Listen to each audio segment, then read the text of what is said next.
Small Town in Germany, written and read by John le Carré. It was Saturday morning, 9 o'clock. The road from Friesdorf to the embassy in Bonn was packed tight with protesting cars, the pavements lined with photographs of the movement's leader, Klaus Karfeld, and the banners were stretched across the road like advertisements at a rally.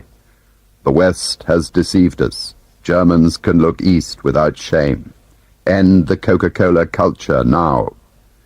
In their car, at the very center of the long column, sat Cork and Meadows, becalmed while the clamor of horns rose all round them in unceasing concert.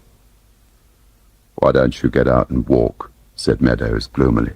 "I would if I was your age, quicker than sitting with this scum." "I'll be all right," said Cork, the albino cipher clerk, and looked anxiously at the older man in the driving seat beside him. "We'll have to hurry slowly," he added in his most conciliatory tone. Cork was a cockney, bright as paint, and it worried him to see the older man Meadows all het up. "We'll just have to let it happen to us, won't we, Arthur?" "What the hell do they want with it, then? All the screaming? Bloody good haircut, that's what half of them need. Good hiding and back to school." "It's the farmers," said Cork. "I told you, they're picketing the Bundestag." "Farmers, this lot? They'd die if they got their feet wet, half of them. Kids. Look at that crowd there, then. Disgusting, that's what I call it." This cast Meadows into even deeper gloom, and after that Cork chose silence as the wiser course. Short of a holiday away from Karfeld and the Brussels negotiations, and away from his daughter Myra, thought Cork, Arthur Meadows was heading for the Bend. Meadows, as Cork was the very first to concede, had every excuse for melancholy. He'd come with hardly a break from 4 years in Warsaw, which was enough to make anyone jumpy. He was on his last posting and facing retirement in the autumn, and he had a nervous wreck for a daughter. Myra Meadows was on the road to recovery, true enough, but if one half of what they said of her was to be believed, she got a long way to go yet. And add to that the responsibilities of Chancery Registrar, of handling, that is, a political archive in the hottest crisis any of them could remember. Well, even Cork, tucked away in ciphers, had felt the draft of that, with the extra traffic and the extra hours, and Janet's baby coming on, and the do-this-by-yesterday that you get from most of Chancery. And his own experience, as he well knew, was nothing beside what old Arthur had had to cope with. It was the coming from all directions, Cork decided, that threw you these days. You never knew where it would happen next. Once upon a time, Cork remembered wistfully, panics came singly. You had a scream on the Berlin corridor, Russian helicopters teasing up the border, an up-and-downer with the 4-power steering committee in Washington. Or there was intrigue, suspected German diplomatic initiative in Moscow that had to be nipped in the bud, hushing up a Rhine Army riot in Minden, and that was that. Until Karfeld. Cork gazed disconsolately at the posters. Until Karfeld came along. 9 months, he reflected. The vast features were plump and lifeless, the expression one of flatulent sincerity. 9 months since Arthur Meadows had come bustling through the connecting door from Registry with the news of the Kiel demonstrations, the surprise nomination, the student sit-in, and the little bit of violence they had gradually learned to expect. The horns broke wildly into song again. The convoy jerked forward and stopped abruptly, clanging and screeching all different notes. "Any luck with those files, then?" Cork inquired, his mind lighting upon the suspected cause of Meadows's anxiety. "No." "Trolley hasn't turned up?" "No, the trolley has not turned up." "Listen, Arthur, you can't be blamed, not with so much going on, how can you? You know what dips are when they get to drafting telegrams. Look at Delisle, look at Gaveston. Dreamers they are. I mean, I'm not saying they aren't geniuses, but they don't know where they are half the time. Their heads are in the clouds. You can't be blamed for that." "I can be blamed. I'm responsible." "All right, talk to yourself." Cork snapped, his last patience gone. "Anyway, it's Bradfield's responsibility, not yours. He's head of Chancery. He's responsible for security." With this parting comment, Cork once more fell to surveying the unprepossessing scene about him. In more ways than one, he decided, Carfelt had a lot to answer for. Parking the car in his customary place at the British Embassy building, Meadows crossed the forecourt to the front porch, where two British military policemen, a sergeant and a corporal, were examining passes. Cork, still offended, followed at a distance, so that by the time he reached the front door, Meadows was already deep in conversation with the sentries. "Who are you, then?" the British military sergeant was wanting to know. "I'm Meadows of Registry. Has Mr. Harting come in at all? Leo Harting, he works for me." Meadows tried to look over the sergeant's shoulder, but the sergeant drew back the list against his tunic. "He's been off sick, you see. I wanted to inquire." "Then why's he underground floor?" "He has a room there. He has two functions, two different jobs, one with me, one on the ground floor." "Zero," said the sergeant, looking at the list again. And a bunch of typists, their skirts as short as the ambassadress permitted, came fluttering up the steps behind them. Meadows lingered, still unconvinced. "You mean he's not come in?" he asked, with the tenderness which longs for contradiction. "That's what I do mean. Zero. He's not come in. He's not here. Right?" They followed the girls into the lobby. Cork took his arm and drew him back into the shadow of the basement grill. "What's going on, Arthur? What is your problem? It's not just the missing files, is it? What's eating you up, then?" "Nothing's eating me up." "What's all that about Leo being ill? He hasn't had a day's illness in his life." Meadows did not reply. "What's Leo been up to?" Cork demanded, with deep suspicion. "Nothing." "Then why did you ask about him? You can't have lost him as well. Blimey, they've been trying to lose Leo for 20 years. Cork felt the decent hesitation in Meadows, the proximity of revelation, and the reluctant drawing back. "You can't be responsible for Leo. Nobody can. You can't be everyone's father, Arthur. He's probably out flogging a few petrol coupons." The words were barely spoken before Meadows rounded on him, very angry indeed. "Don't you talk like that, do you hear? Don't you dare. Leo's not like that. It's a shocking thing to say of anyone flogging petrol coupons, just because he's a temporary." Cork's expression, as he followed Meadows at a safe distance up the open-tread staircase to the first floor, spoke for itself. If that was what age did for you, retirement at 60 didn't come a day too early. A step along the corridor from Registry lay the cipher room, and a step beyond that the small bright office occupied by Peter Delisle. Chancery means no more than political section. Its young men are the elite. It is here, if anywhere, that the popular dream of the brilliant British diplomat may be realized, and in no one more nearly than in Peter Delisle. He was an elegant, willowy, almost beautiful person, whose youth had persisted obstinately into his early 40s, and his manner was languid to the point of lethargy. This lethargy was not affected, but simply deceptive. As Meadows and Cork entered their separate estates, Delisle was gathering together the sheets of blue draft paper which lay scattered in artistic confusion on his desk, and drifted contentedly onto the landing to greet the new day. At the head of Chancery's room, he knocked hard and leaned in. "All present, Rawley. Ready when you are." "I'm ready now." "I say, you haven't pinched my electric fan by any chance, have you? It's absolutely vanished." "Fortunately, I'm not a kleptomaniac." "Ludwig Siebkron's asking for a meeting at 4 o'clock, Delisle added more quietly. "At the Ministry of the Interior. He won't say why. I pressed him and he got shirty. He just said he wanted to discuss our security arrangements." "Our arrangements are perfectly adequate as they stand. We discussed them with him last week. He's dining with me on Tuesday. I cannot imagine we need to do any more. The place is crawling with police as it is. I refuse to let him make a fortress out of us." The voice, like the man, was austere and self-sufficient, academic, yet military both at once.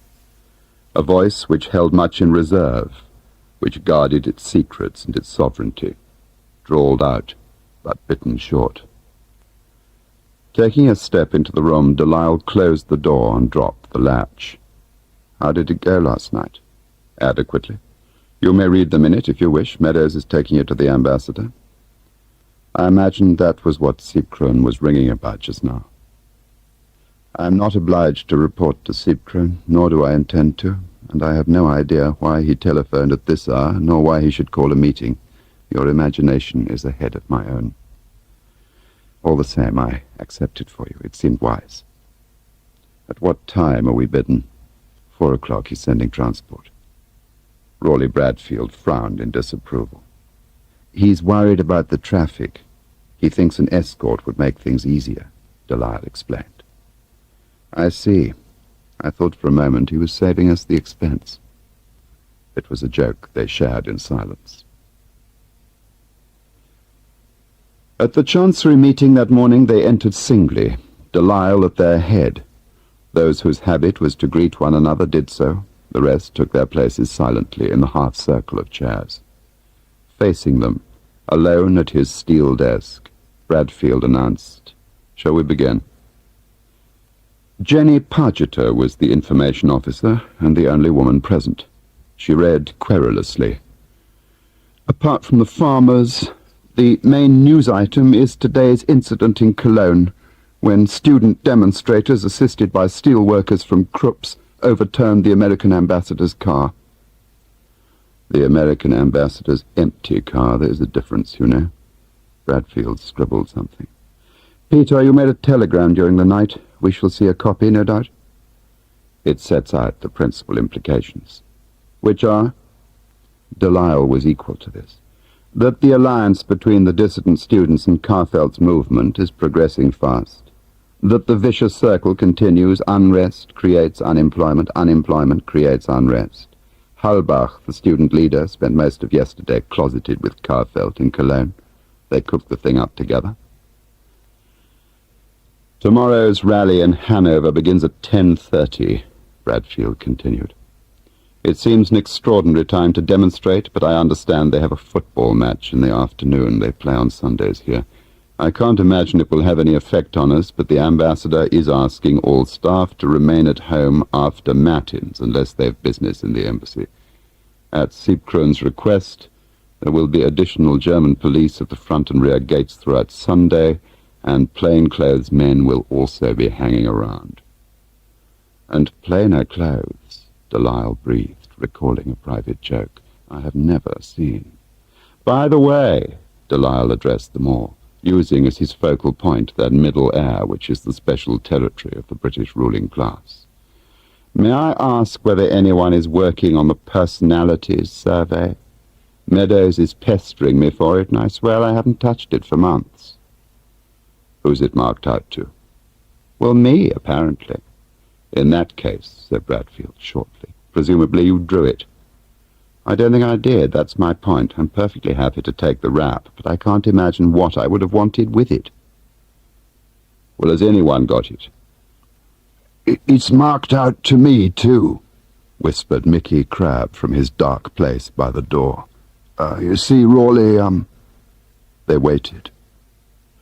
"Before Peter, I'm supposed to have had it and put it back. According to Meadows, Rawley. Didn't have it. Lot of dirt about German industrialists, not my form. I told Meadows, best thing is, ask Leo. Leo does personalities. They're Leo's pigeon, see?"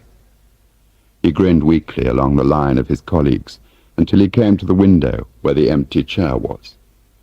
Suddenly they were all peering in the same direction, at the empty chair, not with alarm or revelation, but curiously, noticing an absence for the first time.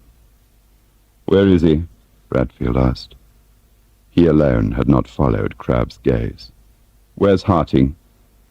No one answered. No one looked at Bradfield. Jenny Pargeter, scarlet in the face, stared at her mannish, practical hands, which rested on her broad lap. "Stuck on that dreary ferry, I should think," said Delisle. coming too quickly to the rescue. God knows what the farmers are doing that side of the river. Someone find out, will they? Ring his house or something, will you? It is a matter of record that no one who was present took this instruction as his own, and that they left the room in curious disarray, looking neither at Bradfield nor at one another, nor at Jenny Pargeter, whose confusion seemed beyond all bearing. No sooner had Delisle and Bradfield drawn up in the courtyard of the Ministry of the Interior than the doors of the car had been wrenched open by a team of young men in leather coats, all shouting at once. "Herr Slipkorn will see you immediately. Now, please. Yes, please. Immediately, please. Thank you." "I shall go at my own pace," Bradfield snapped as they were ushered up into the unpainted steel lift. "Don't you dare order me about." And to Delisle, "I shall speak to Seepkrone. It's like a trainload of monkeys." What does Seepkrone want? He wondered for the 100th time since the terse summons at 9 o'clock that morning. The conference began. "You will allow me," Seepkrone declared, "to read the following statement. Copies will be distributed." It was quite short. The doyen, he said, had already discussed with Herr Leaf of Protocol Department and with the American ambassador the question of the physical security of diplomatic premises in the event of civil unrest arising out of minority demonstrations in the Federal Republic. "I'm sure you subscribe to this opinion," Seepkrone said in English, handing a copy of the statement down the table. "I can see nothing here that requires to be in writing at all," Bradfield said easily. "You know very well, Ludwig, that we always agree on such matters. Our interests are identical." Seepkrone disregarded this pleasant appeal. "You also understand that Dr. Carfeld is not well disposed towards the British. This places the British Embassy in a special category." Bradfield's smile did not flinch.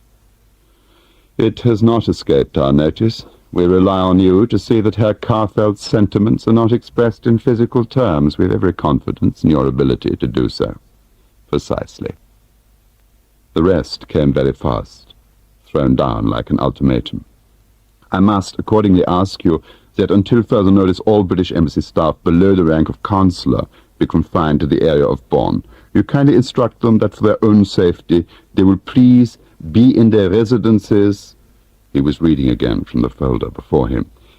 "Henceforth and until further notice, by 11 o'clock at night."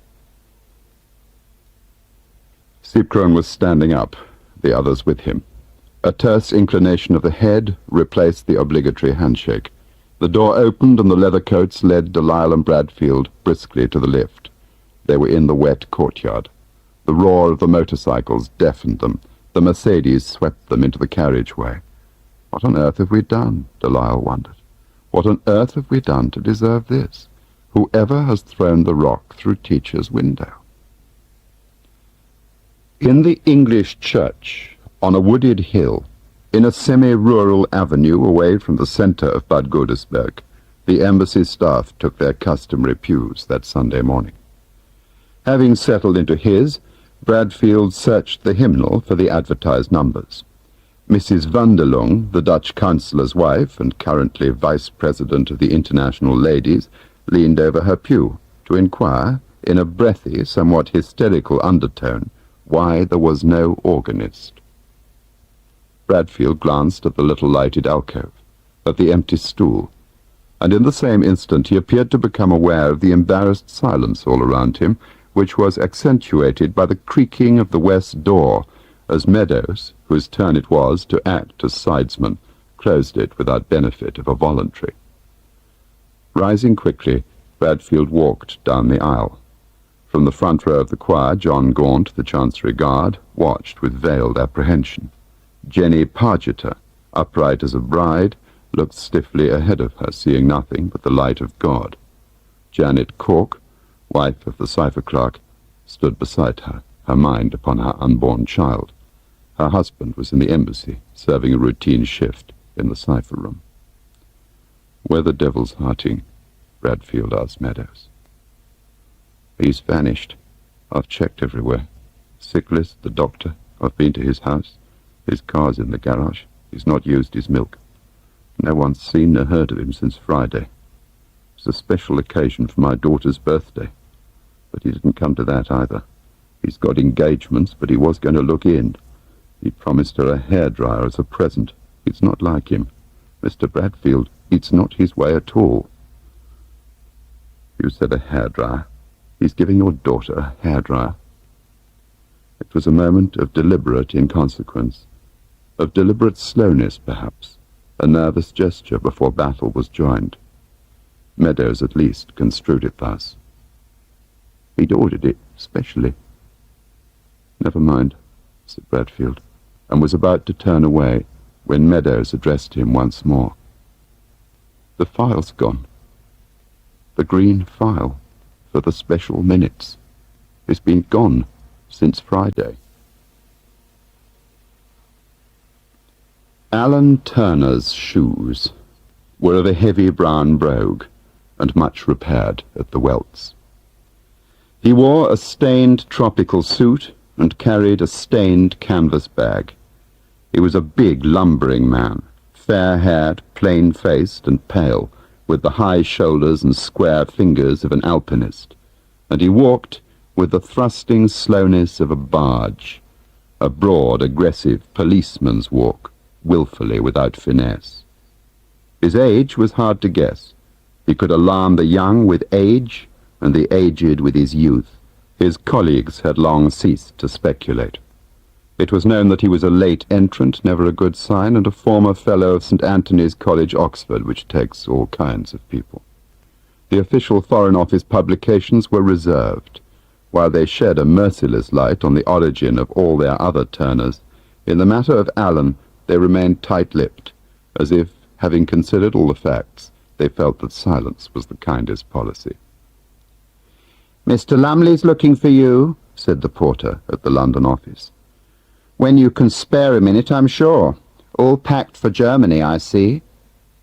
His transistor radio was going all the time. Someone was reporting direct from Hanover, and there was a roar in the background like the roar of the sea. "Well, you'll get a nice reception by the sound of it. They've already done the British Library, now they're having a go at the consulate." They'd done the library by lunchtime. It was on the 1 o'clock. The police have cordoned off the consulate 3 deep. There's not a hope in hell of them getting anywhere near. "It's got worse since then," the porter called after him. "They're burning books in the marketplace. You wait." "I will. That's just what I bloody well will do."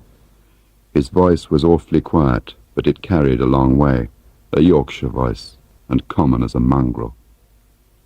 "He's booked your passage to Germany. You asked travel section, overland route and second class. Mr. Sean goes first." Shoving open the door of his room, Turner found Sean lounging at the desk, his elegant regimental jacket draped over the back of Turner's chair. "Lumley's looking for you." "I'm not going. I'm bloody well not wasting my time. Hanover's a D post. They've no codes, no ciphers, nothing. What am I supposed to do out there? Rescue the bloody crown jewels?" "Then why did you bring your bag?" Turner picked up a sheaf of telegrams from the desk. "They've known about that rally for months. Everyone has, from Western Department down to us. Chancery reported it in March. For once we saw the telegram. Why didn't they evacuate stuff? Why didn't they send the kids home? No money, I suppose. No third-class seats available. Was sod them." Lumley said immediately. "Or sod Lumley too," said Turner, and sat down. He read the telegrams quickly and without effort, with the confidence of an academic. The first relevant telegram was from Bradfield. It was marked Flash.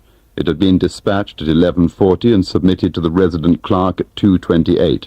Scarden, Consul General in Hanover, had summoned all British staff and families to the residence and was making urgent representations to the police.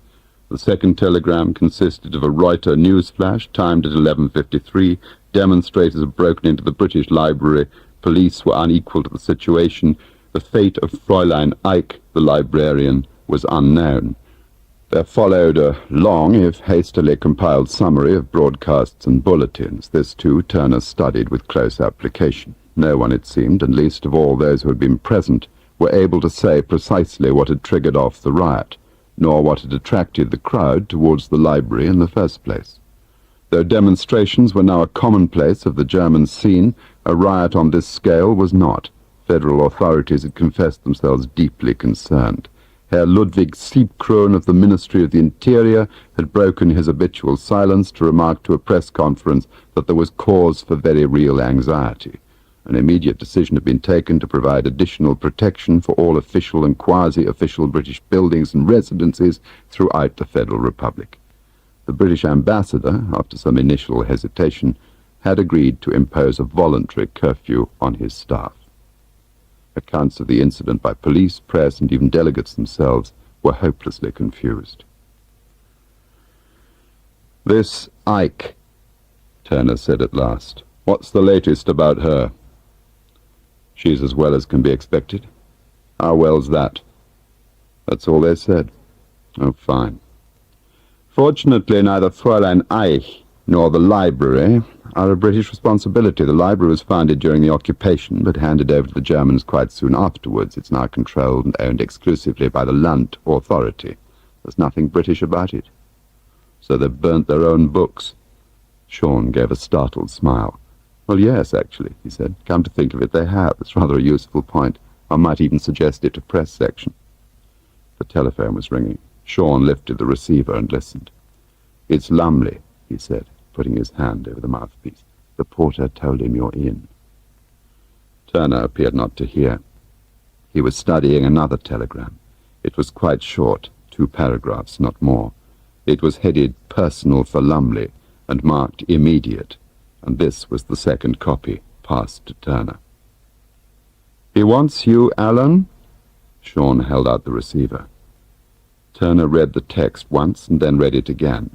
Rising, he went to the steel cupboard and drew out a small black notebook, unused, which he thrust into the recesses of his tropical suit.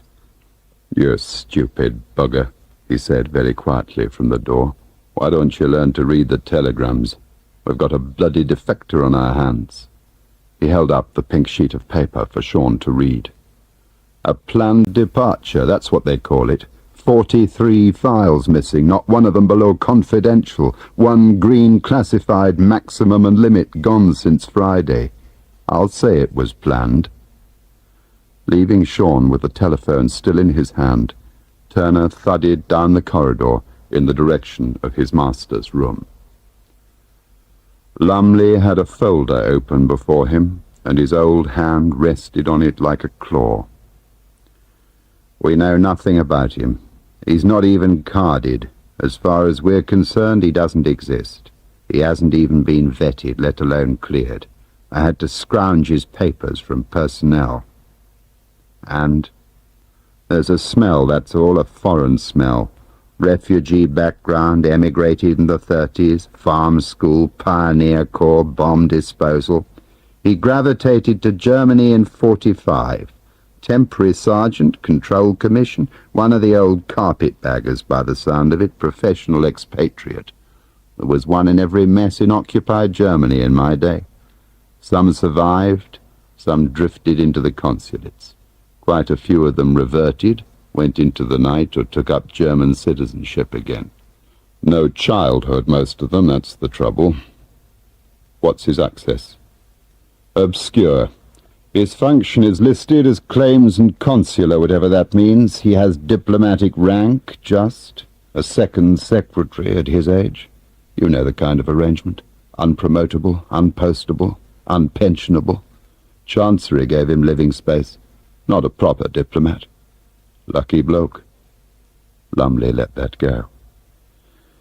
He's locally employed, a temporary, of course. He's been temporary for 20 years. That leaves me 16 to go. In 56, he put in an application to marry a girl called Aikman, Margaret Aikman, somebody he'd met in the army. The application was never pursued, apparently. There's no record of whether he's married since. Perhaps they've stopped asking. What are the missing files about? Just a hodgepodge. Turner caught the tone and held on to it. What sort of hodgepodge?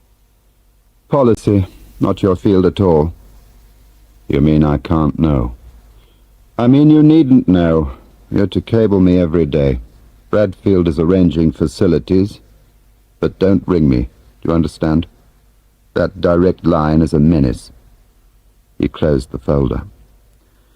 I've cleared it with Western Department. Bradfield's cleared it with the ambassador. They'll let you in on one condition. That's handsome of them. The Germans mustn't know.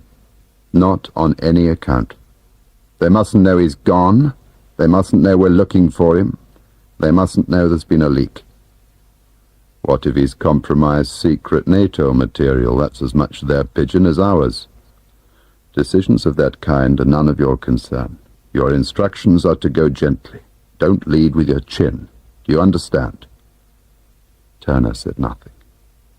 You're not to disturb, annoy, or offend, however hard that comes to you. They're walking on a knife edge out there. Anything could tilt the balance.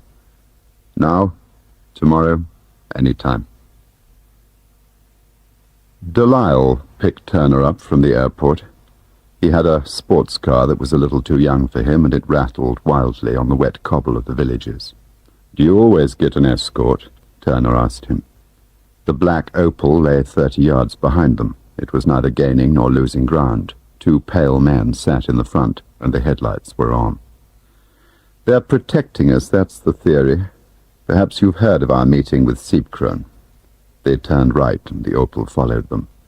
"The ambassador is quite furious. Now, of course, they can say it's all vindicated by Hanover. No Englishman is safe without a bodyguard. It's not our view at all. Still, perhaps after Friday we'll lose them again." They were approaching the embassy. As they filtered left across the carriageway, the black Opel slid slowly past like an old nanny who had seen her children safely over the road. The lobby was in turmoil. Dispatch riders mingled with journalists and police. An iron grille, painted a protective orange, sealed off the basement staircase. Delisle led him quickly to the first floor. Someone must have telephoned from the desk, because Bradfield was already standing as they entered. "Rawley, this is Turner," Delisle said, as if there were not much he could do about it, and prudently closed the door on them. "It was good of you to come at such an awkward time. You better let me have that." Bradfield took the canvas bag and dumped it behind the chair. "Christ, it's hot," said Turner. Walking to the window, he rested his elbows on the sill and gazed out. Away to his right, in the far distance, the 7 hills of Königswinter, chalked over by fine cloud, rose like Gothic dreams against the colourless sky. At their feet he could make out the dull glint of water and the shadows of motionless vessels. "He lived out that way, didn't he? Königswinter. We do have a couple of rentals on the other bank. They're never much in demand. The ferry is a great inconvenience." "I imagine you have a routine in such cases, don't you? You must tell us what you want, and we shall do our best to provide it." "Sure." "The cipher clerks have a day room where you'll be undisturbed. They are instructed to send your telegrams without reference to anyone else. I've had a desk and a telephone put in there for you. I've also asked Registry to prepare a list of the missing files. If there's anything more you want, I'm sure Delisle will do his best to provide it." "There's lots of routines," Turner replied at last. He was leaning against the radiator, looking round the room.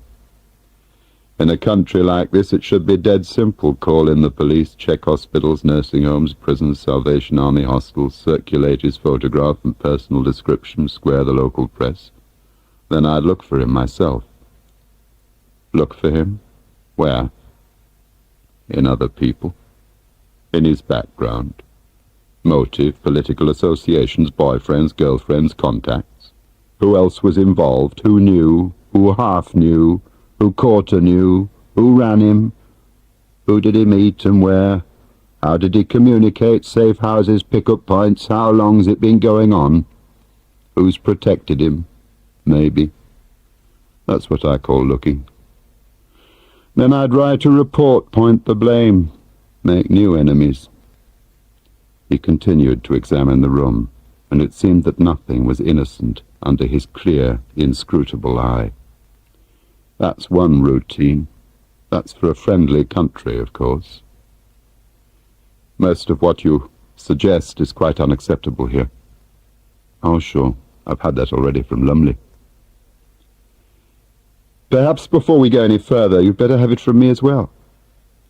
Please yourself, said Turner, in a manner which might have been deliberately chosen to annoy.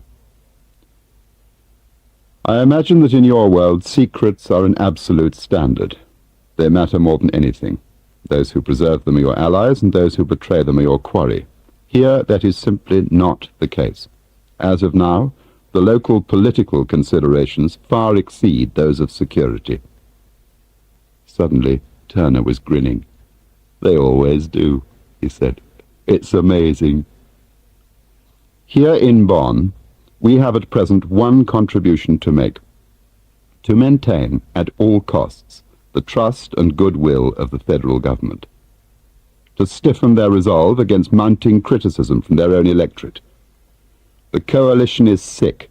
The most casual virus could kill it. Our job is to pamper the invalid, to console, encourage, and occasionally threaten him, and pray to God he survives long enough to see us into the common market. What a lovely picture.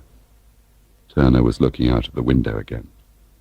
The only ally we've got, and him on crutches, the two sick men of Europe propping one another up. Like it or not, it happens to be the truth. We are playing a poker game here, with open cards and nothing in our hand. Our credit is exhausted, our resources are nil. Yet in return for no more than a smile, our partners bid and play. That smile is all we have. The whole relationship between Her Majesty's government and the federal coalition rests upon that smile. Our situation is as delicate as that, and as mysterious, and as critical. Our whole future with Europe could be decided in 10 days from now. He paused, apparently expecting Turner to speak.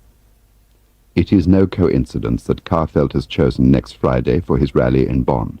By Friday, our friends in the German cabinet will be forced to decide whether to bow to French pressure or honor their promises to ourselves and their partners in the Six. Carfeld detests the market and favors an opening to the East. In the short term he inclines to Paris, in the long term to Moscow. By marching on Bonn and increasing the tempo of his campaign, he is deliberately placing pressure on the coalition at the most critical moment. Do you follow me? I can manage the little words, said Turner. He had had enough. I've got the message. I'm warned off. We're on tender ground. Now what? Now this. We both know what Harting may be or may have been. God knows there are precedents. The greater his treachery here, the greater the potential embarrassment, the greater the shock to German confidence. Let us take the worst contingency. If it were possible to prove, and I'm not yet saying that it is, but there are indications, if it were possible to prove that by virtue of Harting's activities in this embassy, our inmost secrets had been betrayed to the Russians over many years, secrets which to a great extent we share with the Germans, then that shock, trivial as it may be in the long term, could sever the last thread by which our credit here hangs. Now wait. He was sitting very straight at his desk, with an expression of controlled distaste upon his handsome face. Hear me out. There is something here that does not exist in England. It is called the anti-Soviet alliance. The Germans take it very seriously, and we deride it at our peril. It is still our ticket to Brussels. For 20 years or more, we have dressed ourselves in the shining armor of the defender. We may be bankrupt, we may beg for loans, currency, and trade. We may, occasionally, reinterpret our NATO commitments. When the guns sound, we may even bury our heads under the blankets. Our leaders may be as futile as theirs. What was it Turner discerned in Bradfield's voice at that moment? Self-disgust? A ruthless sense of his own decline? He spoke like a man who had tried all remedies, and would have no more of doctors. For a moment, the gap between them had closed. It was as if Turner heard his own voice speaking to him through the Bonn mist. For all that, in terms of popular psychology, it is the one great unspoken strength we have, that when the barbarians come from the east, the Germans may count on our support, that our Rhine army will hastily gather on the Kentish hills, and the British independent nuclear deterrent will be hustled into service. Now do you see what Harting could mean in the hands of a man like Carfeld? Turner had taken the black notebook from his inside pocket. It crackled sharply as he opened it. No, I don't. Not yet. You don't want him found, you want him lost. If you had your way, you wouldn't have sent for me. He nodded his large head in reluctant admiration. Well, I'll say this for you. No one's ever warned me off this early. Christ, I'd hardly sat down. I hardly know his full names. We've not heard of him in London. Did you know that? He's not even had any access. Not in our book. Not even one bloody military manual. He may have been abducted. He may have gone under a bus. Run off with a bird for all we know. But you, Christ, you've really gone a bundle on him, haven't you? He's all the spies we've ever had, rolled into one. So what's he pinched? What do you know that I don't? Bradfield tried to interrupt, but Turner rode him down implacably. Or maybe I shouldn't ask. I mean, I don't want to upset anyone. They were glaring at one another across centuries of suspicion. Turner clever, predatory, and vulgar, with the hard eye of the upstart. Bradfield disadvantaged but not put down, drawn in upon himself, picking his language as if it had been made for him. Our most secret file has disappeared. It vanished on the same day that Harting left. It covers the whole spectrum of our most delicate conversations with the Germans, formal and informal, over the last 6 months. For reasons which do not concern you, its publication would ruin us in Brussels. Alan Turner stood facing Bradfield across the barren white room. The drumming of engines filled his ears. He thought at first it was an aeroplane, but the traffic in Bonn is as constant as the mist. Gazing out of the window, he was suddenly assailed by the feeling that from now on he would neither see nor hear with clarity, that his senses were being embraced and submerged by the cloying heat and the disembodied sounds. Listen. He indicated his canvas bag. I'm the abortionist. You don't want me, but you've got to have me. A neat job with no aftermath. That's what you're paying for. All right, I'll do my best. But before we all go over the wall, let's do a bit of counting on our fingers, shall we? The catechism began. He was unmarried? Yes. Always has been? Yes. Lived alone? So far as I know. Last seen on Friday morning at the Chancery meeting in here. What do his friends say? He has no friends worth speaking of. Any not worth speaking of? Not as far as I know. How about Germans? I've no idea. He was once on familiar terms with Harry Prashko. Prashko? We have a parliamentary opposition here, the Free Democrats. Prashko is one of its more colourful members. There is a note on file to say they were once friendly. Turner rose and ambled back to the window like a great moth lured to the light. Got a file on him, have you? His tone was very detached. He might have been infected by Bradfield's own forensic style. Only pay sheets, annual reports, a character reference from the army. It's all very standard stuff. Read it if you want. When Turner did not reply, Bradfield added, We keep very little here on staff. They change so often. Harting was the exception. He's been here 20 years. Yes, as I say, he is the exception. And never vetted. Bradfield said nothing. 20 years in the embassy, most of them in Chancery, and never vetted once. Name never even submitted. Amazing, really. Where's the rest of it? I've no idea what you mean. You've no theory, that's what I mean. It's not like anything I've ever met. There's no panic, no explanation. Why not? He worked for you. You knew him. Now you tell me he's a spy. He's pinched your best files. He's garbage. Is it always like that here when somebody goes? Do the gaps seal that fast? Let me help you, shall I? He's been working here for 20 years. We trusted him implicitly. We still do. How's that? Bradfield said nothing. Turner watched him with his pale hunter's eyes, watched for a movement or a gesture, head cocked, waiting for the wind, in vain. You don't even bother to explain him, not to me, not to yourself, nothing. You're just blank about him. As if you'd sentenced him to death. You don't mind my being personal, do you? Only I'm sure you've not much time. That's the next thing you're going to tell me. I was not aware that I was expected to do your job, nor you mine. So, he'd been here a long time. Permanent stuff sort of thing. Not fashionable, that isn't, not in an embassy. They go native if they're around too long, don't they? But then he was native, wasn't he? Did he ever talk politics at all? Never. For a long time, Turner frankly searched Bradfield's face for something he could not find. It wasn't any bloody thing then, positive or negative. Is that it? What was he then, for Christ's sake? The embassy eunuch? Haven't you any opinion at all? To help a poor bloody investigator in his lonely tusk? He was so trivial, Bradfield said at last, in a moment of quite uncharacteristic softness. Can't you understand that? So utterly lightweight. It seemed to surprise him still. It's easy to lose sight of now, the sheer insignificance of him. He never will be again, Turner said carelessly. You might as well get used to that. He said he wanted to be useful. It was all so very low-key, all very delicate.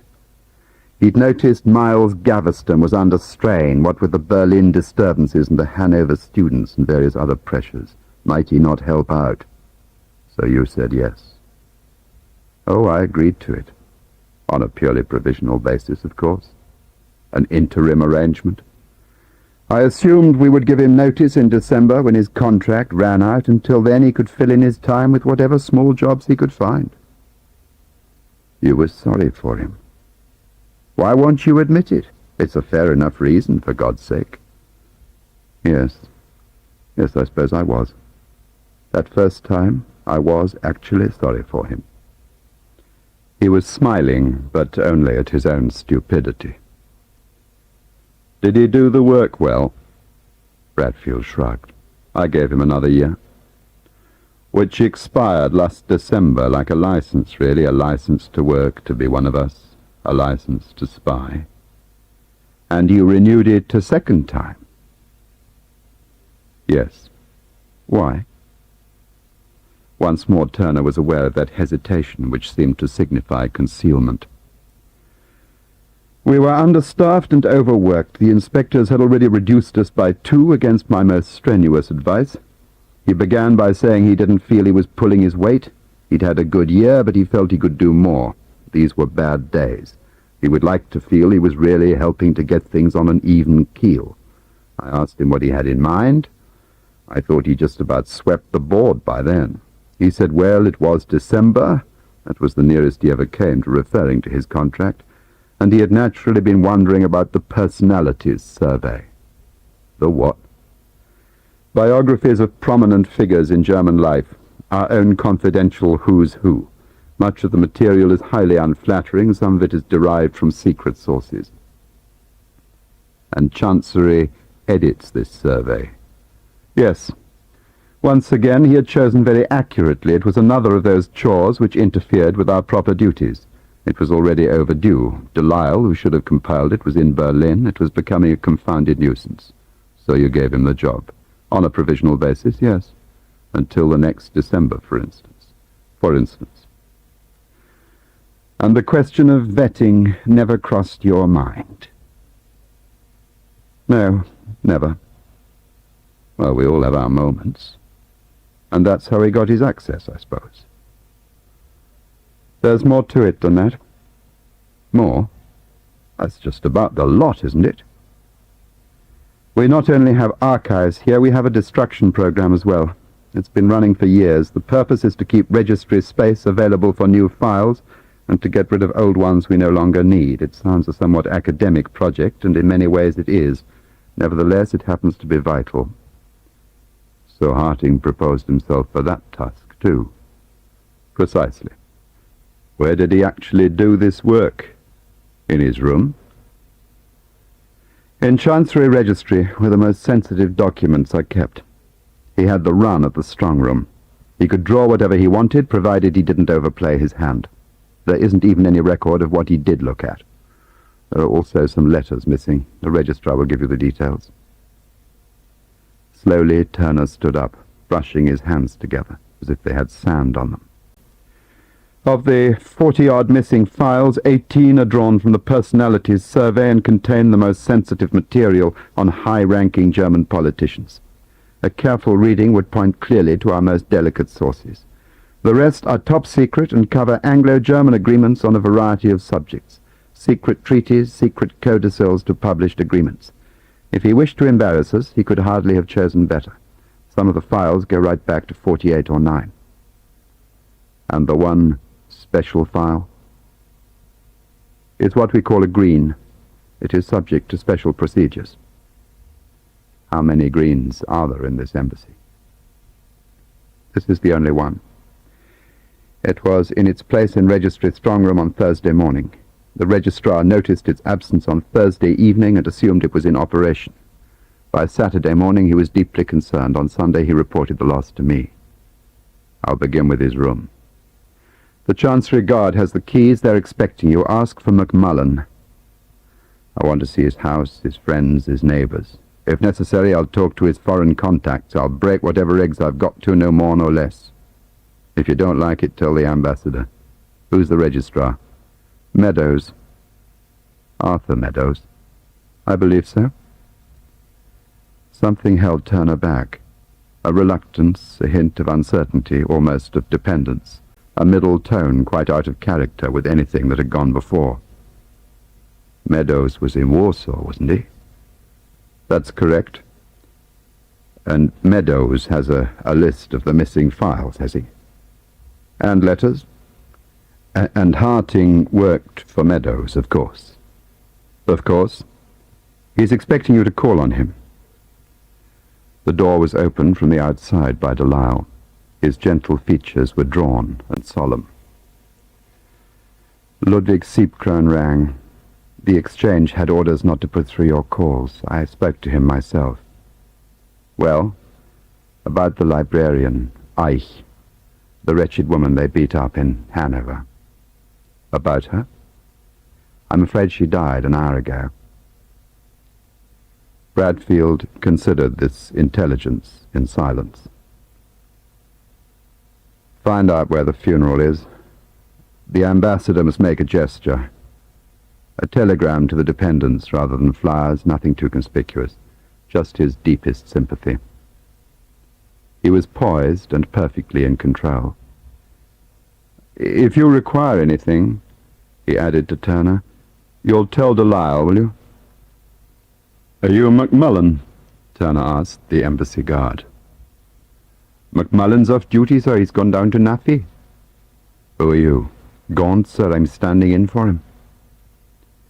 My name's Turner. I'm checking physical security here. I want to see room 21. Gaunt was a small man, a devout Welshman with a long memory of the depression inherited from his father. He had come to Bonn from Cardiff, where he had driven motor cars for the police. He carried the keys in his right hand, low down by his side, and his gait was square and rather solemn, so that as he preceded Turner into the dark mouth of the corridor, he resembled a miner making for the pit-head. Gaunt unlocked the door to room 21 and let Turner in. Stay there, will you? If anyone comes, tell them to get out. Turner moved very lightly for all his bulk, examining but never touching. Well, I am surprised, Gaunt was saying. There's a lot gone, I must say. Turner did not look at him. Such as what? I don't know. Gadgets, all sorts. This is Mr. Harting's room, he explained. Very gadget-minded Mr. Harting is. What sort of gadgets? Well, he had a tea machine, you know, the kind that wakes you up. Made a lovely cup of tea, that did. Pity that's gone, really. What else? A fire. The new fan type with the 2 bars over. And a lamp. A smashing one, Japanese. Go all directions, that lamp would. Turn it halfway and it burns soft. Very cheap to run as well, he told me. But I wouldn't have one, you know. Not now they've cut the allowances. Still, he continued consolingly, I expect he's taken them home, don't you? If that's where he's gone. Yes, I expect he has. What's he done then? What's gone wrong? Done? Nothing. He's on compassionate leave. I want to be alone, that's all. Part defiant, part curious, Gaunt stayed by the door, watching as Turner pulled open the door of a wooden wardrobe and peered inside. 3 hairdryers, still in their boxes, lay on the floor beside a pair of rubber overshoes. You're a friend of his, aren't you? Not really, only from choir, see? Ah. You sang for him. I used to sing in choir myself. Oh, really? Now, where was that, then? Yorkshire, Turner said, with awful friendliness, while his pale gaze continued to fix upon Gaunt's plain face. I hear he's a lovely organist. Not at all bad, I will say, Gaunt agreed, rashly recognizing a common interest. Who's his special friend? Someone else in the choir, was it? A lady, perhaps? Turner inquired. Still not far from piety. He's not close to anyone, is Leo? Then who does he buy these for? The hairdryers were of varying quality and complexity. The prices on the box ran from 80 to 200 marks. Who are they for? He repeated. All of us? Dips, non-dips, it didn't signify. He runs a service, he works the diplomatic discounts. Always do you a favour, Leo will. Don't matter what you fancy, radios, dishwashers, cars. He'll get you a bit off like, you know. Knows his way around, does he? That's right. Just a little friend of all the world, eh? Likes to be liked, is that it? Always willing, Gaunt continued, very slow to follow the changes in Turner's mood. You ask Arthur Meadows now, there's an example. The moment Leo's in registry, not hardly a day after, he's down there collecting the mail. Don't you bother, he says to Arthur. Save your legs, you're not so young as what you were, and you've plenty to worry about already. Let me fetch it for you, look. What mail? Everything. Classified or unclassified, it didn't make no difference to Leo. He'd be down there signing for it, taking it up to Arthur. Very still, Turner said. Yes, I see that. And maybe he'd drop in here on the way, would he? Check on his own room, brew up a cup of tea, That's it. Always ready to oblige. He opened the door. Well, I'll be leaving you to it. You stay here. You'll be all right. You stay and talk to me, Gaunt. I like company. Returning the hairdryers to their boxes, he pulled out a linen jacket still on its hanger. A summer jacket, the kind that barmen wear. A dead rose hung from the buttonhole. Laying the jacket reverently on the desk, Turner opened the top drawers. Have you got a diary like this? He asked Gaunt. It was bound in blue rexine and stamped in gold with the royal crest. No, I haven't. Poor Gaunt. Too humble. He was turning the pages, working back. Once he stopped and frowned. Once he wrote something in his black notebook. It was councillors and above for that diary, that's why. I wouldn't accept one. He offered you one, did he? That was another of his fiddles, I suppose. Closing the diary, he pulled open the lower drawers. What if he did? You've no call to go rifling through his desk there, have you? Not for a little thing like that. Pinching a handful of diaries, well, that's hardly all the world, is it? His Welsh accent had jumped all the hurdles and was running free. He wasn't a bad man at all. Abandoning the desk, Turner opened the cupboard again and noted the printed number on the soles of the rubber overshoes. "He said to me, 'John,' he said, 'I like to make my contribution.' And he did. He was proud of his work these last months. It was beautiful, wonderful to see. John, he'd say, 'I can't work when there's bustle. I can't stand it. I love peace and quiet, to be truthful. I'm not as young as I was, and that's a fact. Had a bag with him already. Thermos, maybe a sandwich. Very efficient man he was, handy. Work half the night sometimes, wouldn't he? All night, even." Turner's pale, pale eyes rested on Gaunt's dark face. Would he, though? He dropped the shoes back into the cupboard, and they clattered absurdly in the silence. "Signed the night book, too, did he?" Gaunt faltered, waking at long last to the full menace in that quiet, destructive monotone. Turner slammed together the wooden doors of the cupboard. "Or didn't you bloody well bother? Well, not right, really, is it? You can't come over all official, not to a nice man like Leo. A dip, too, at that. Let him come and go as he pleased in the middle of the bloody night, didn't you? Wouldn't have been respectful to check up at all, would it? Such a friendly fellow. Pity to spoil it with formalities. Wouldn't be Christian, that wouldn't." "No idea what time he left the building, I suppose. 2 o'clock, 4 o'clock. Gaunt had to keep very still to catch the words. They were so softly spoken. "It's nothing bad, is it?" "And that bag of his," Turner continued in the same terribly low key. "It wouldn't have been proper to look inside, I suppose. Open the thermos, for instance. The Lord wouldn't fancy that, would he? Don't you worry, Gaunt. It's nothing bad. Nothing that a prayer and a cup of tea won't cure." He was at the door, and Gaunt had to watch him. He pushed open the door. "He's on compassionate leave, and don't you forget it, or you'll be in hotter water than you are already."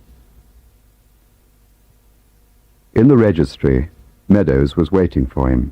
He looked haggard and deeply tired.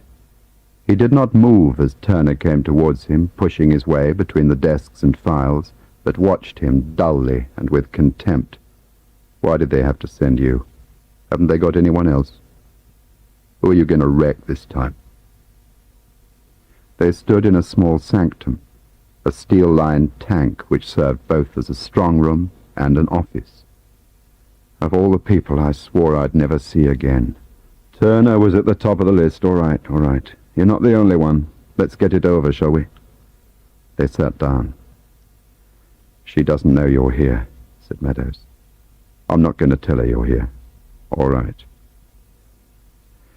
He met her a few times. There was nothing between them. "I'll keep away from her." "Yes." He did not speak to Turner, but passed him at the lockers. "Yes, you must. Try and forget it's me, all right? Take your time." For a moment Turner's expression seemed to yield as the shadows formed upon his plain complexion, until in its way his face was as old as Meadows, and as weary. "I'll tell it to you once," Meadows said, "and that's all. I'll tell you all I know, and then you clear out." Turner nodded. "How long have you been here?" "A year. Yes, a year now.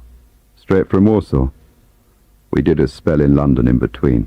Then they sent me here. I was 58. Had 2 more years to run. And after what happened in Warsaw, I reckoned I'd take things quietly.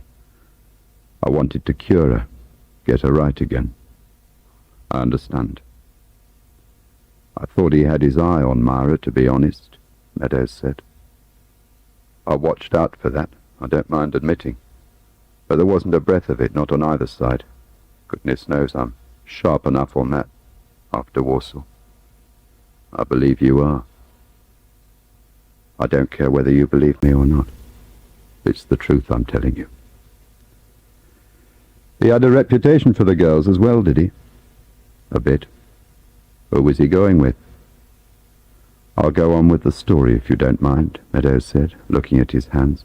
"I'm not going to pass on that kind of muck, least of all to you. There's more nonsense talked in this place than is good for any of us." "I'll find out," Turner said, his face frozen like a dead man's. "It'll take me longer, but that needn't worry you." One day he takes me aside. "Arthur, a quiet word," he says. That's him. A quiet word. You know the way he talks. No, I don't. Confiding. Everyone's special. "Arthur," he says, "Rawley Bradfield's just sent for me. They want me to move up to registry and give you a hand up there, and before I tell him yes or no, I'd like to hear what you feel. Putting it in my hands, you see. If I didn't fancy the idea, he'd head it off. That's what he was hinting at. Well, it came as a surprise, I don't mind telling you. I didn't quite know what to think. After all, he was a second secretary. It didn't seem right. That was my first reaction, and to be frank, I wasn't sure I believed him. So I asked him, well, have you any experience of archives, Leo? Yes, he had, but long ago, he said, though he'd always fancied going back to them. When was that, then? When was what? When he was dealing with archives. Berlin, I suppose. I never asked. You didn't ask Leo about his background, really. You never knew what you might hear. So, here he was, with this suggestion. It didn't seem right, but what could I say? It was up to Bradfield, I told him. If he sends you and you want to come, there's work enough. Well, it worried me for a bit, to be honest.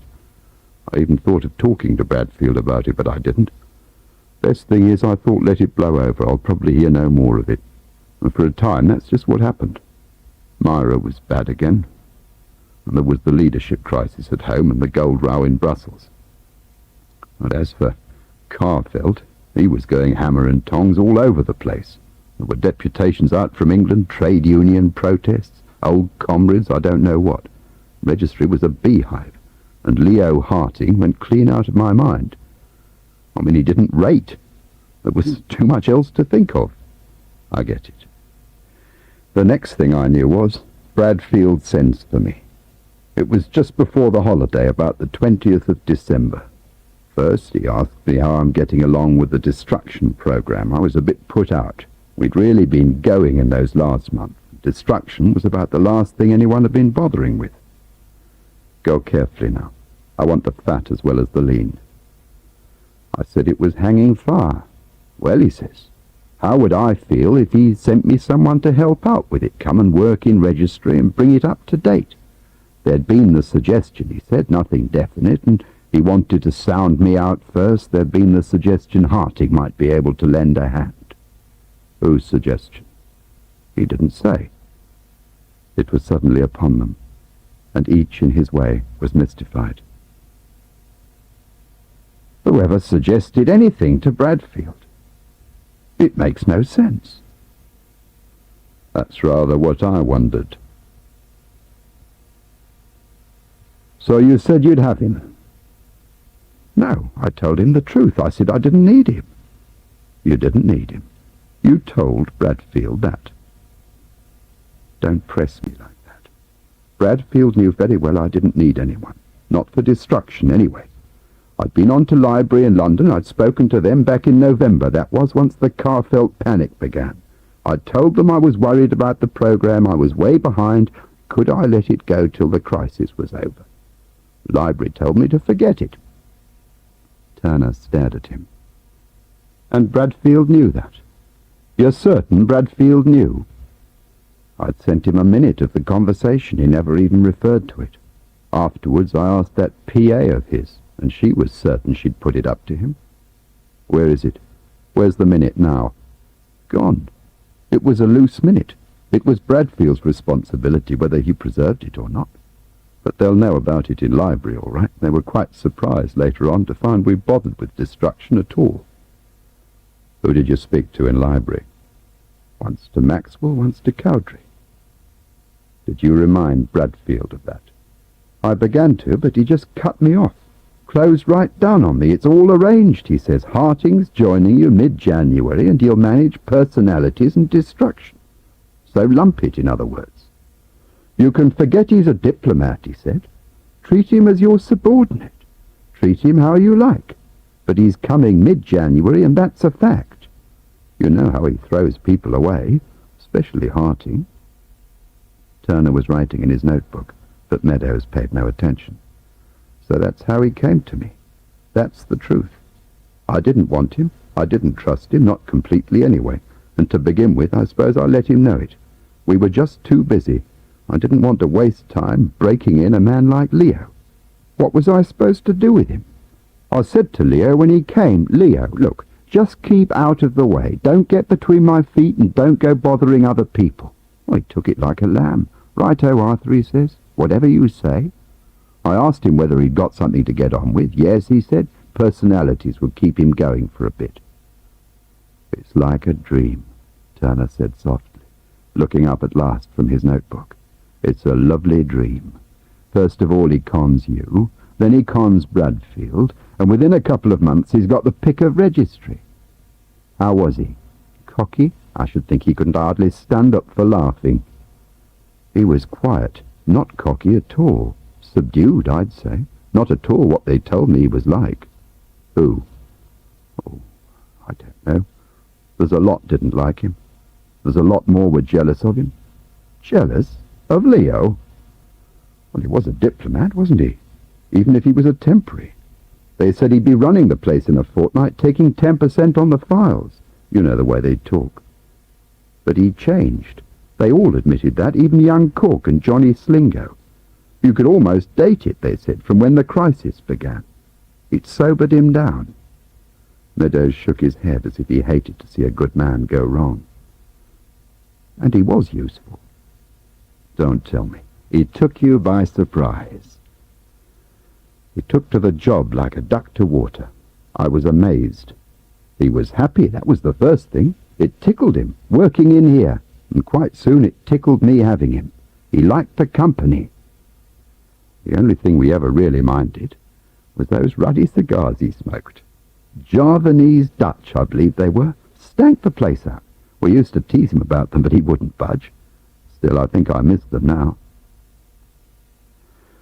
He'd been out of his depth in Chancery. He's not their sort at all. And the ground floor didn't have much time for him either, in my opinion. But this place was just right. He inclined his head towards the closed door.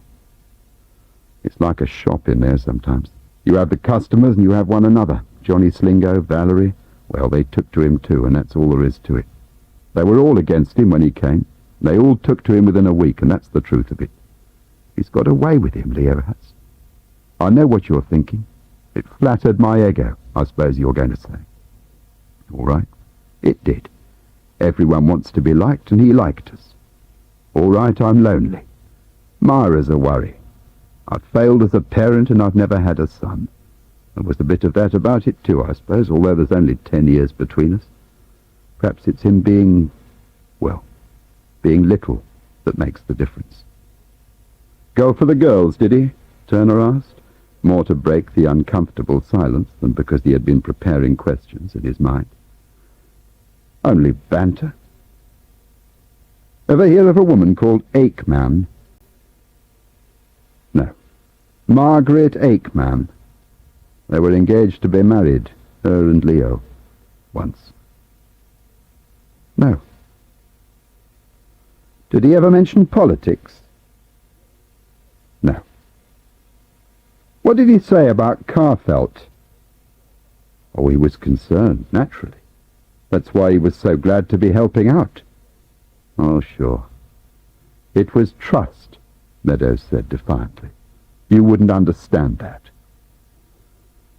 "Did he ever mention a man called Prushko in the Bundestag?" He said one night that Prushko had walked out on him." "How? Walked out how?" "Oh, he wouldn't say. He said they'd emigrated to England together and returned here together after the war. Prushko had chosen one path and Leo had chosen another." He shrugged. "I didn't press him. Why should I? After that night he never mentioned him again. Then we had this green. A green's rare. I don't know what's in it. Johnny doesn't, Valerie doesn't. It lives in its own dispatch box. H.E.'s got one key, Bradfield's got the other, and he shares it with Delisle. The box has to come back here to the strong room every night. It's signed in and signed out, and only I handle it. So anyway, lunchtime, Wednesday it was. Leo was up here on his own. Johnny and me went down to the canteen. Often here on his own, lunchtimes, was he? He liked to be. Yes, he liked the quiet. All right.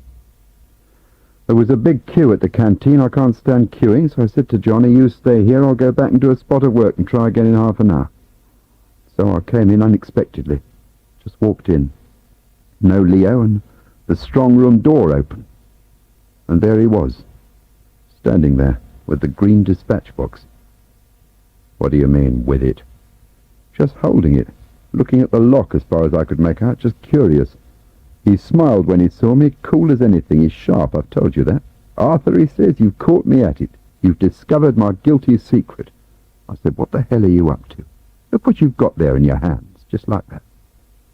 You know me, he says, very disarming. I just can't help it. He puts down the box.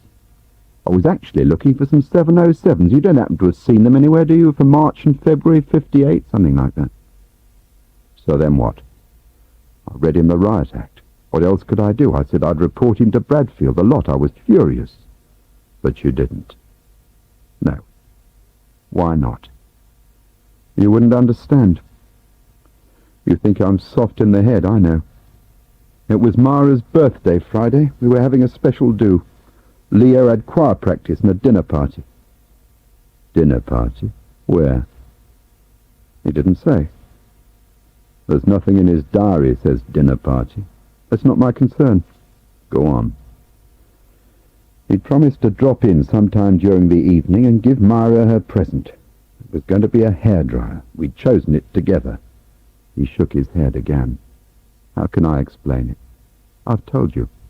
I felt responsible for him. He was that kind of bloke. You and I could blow him over with one puff if we wanted. Turner was writing in his black notebook. Tell me what is missing with him, he said at last. Meadows unlocked a drawer of his desk and drew out a list of references. His movements were brisk and surprisingly confident. Bradfield didn't tell you? No. Meadows handed him the list. There's 43 of them. They're all box files. They've all disappeared since March. The security classifications vary from confidential to top secret, but the majority are plain secret. There's organization files, conference, personality, 2 treaty files. The subjects range from the dismantling of chemical concerns in the Ruhr in 1947 to minutes of unofficial Anglo-German exchanges at working level over the last 3 years, plus the green, and that's formal and informal conversations, Bradfield told me. They're like pieces, believe me. They're like pieces in a puzzle. That's what I thought at first. I've moved them round in my mind, hour after hour. I haven't slept. Now and then I thought I had an idea, a sort of picture, a half-picture, I'd say. But there's no clear pattern to it. No, there's no reason to it. Some are marked out by Leo to different people. Some are marked certified for destruction. But most are just plain missing. You can't tell, you see. You can't keep tabs. It's impossible. Until someone asks for the file, you don't know you haven't got it. Box files? I told you. All 43. They weigh a couple of hundredweights between them, I should think. And the letters? There are letters missing too. Yes. We're short of 33 incoming letters. Never entered, were they? Just lying about for anyone to pick up. What were the subjects? You haven't put it down. We don't know. That's the truth. They're letters from local German departments. We know the references because the bagroom's written them in the log. They never reached registry. But you've checked the references. The missing letters belong to the missing files. The references are the same, that's all we can tell. As they're from German departments here in Bonn, Bradfield has ruled that we do not ask for duplicates until the Brussels decision is through, in case our curiosity alerts them to Harting's absence. Having returned his black notebook to his pocket, Turner rose and went to the barred window, touching the locks, testing the strength of the wire mesh. There was something about him. He was special. Something made you watch him. All the time you've been talking, I've heard it. Leo this, Leo that. You've had your eye on him. You've felt him. I know you did. Why? There was nothing. What were these rumours? What was it they said about him that frightened you, Arthur? Was he somebody's fancy boy? Something for Johnny Slingo, was he, in his old age? Working the queer circuit, was he? Is that what all the blushing's for? Meadows shook his head. You've lost your sting. You can't frighten me any more. I know you. I know your worst. It's nothing to do with Warsaw. He wasn't that kind. I'm not a child, and Johnny's not a homosexual either. Turner continued to stare at him. There's something you heard, something you knew. You watched him, I know you did. You watched him cross a room, how he stood, how he reached for a file. He was doing the silliest bloody job in registry, and you talk about him as if he was the ambassador. There was chaos in here, you said so yourself. Everyone except Leo chasing files, making up, entering, connecting, all standing on your heads to keep the ball rolling in a crisis. And what was Leo doing? Leo was on destruction. He could have been making bloody flax for all his work mattered. You said so, not me. So what was it about him? Why did you watch him? You're dreaming. You're twisted and you can't see anything straight. But if by any chance you were right, I wouldn't even whisper it to you on my deathbed. The American club in Bonn was not as heavily guarded as the embassy. It's no one's gastronomic dream, Delisle explained as he showed his papers to the GI at the door. He had booked a window overlooking the Rhine. With elaborate diffidence, he pointed out the Petersberg, a regular wooded cone capped by a rectangular hotel. Neville Chamberlain had stayed there in the 30s, he explained. That was when he gave away Czechoslovakia, of course. The first time, I mean. Where's Harting's house? You can't quite see it, Delisle said. Harting had a dinner party on Friday night, Turner said. Did he? But it wasn't marked in his diary. Silly man. Delisle peered round, but no one came. Where is that wretched waiter? Where was Bradfield on Friday night? Shut up, said Delisle. I don't like that kind of thing.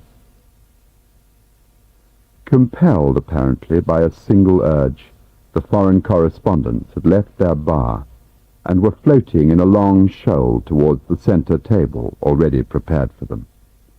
A very large man, catching sight of Delisle, pulled a long strand of black hair over his right eye and extended his arm in a Nazi greeting.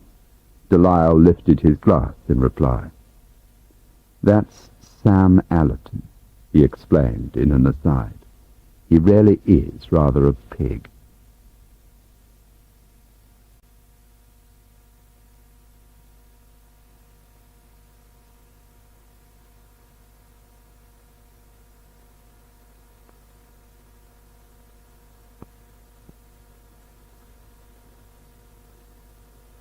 It was 3 o'clock.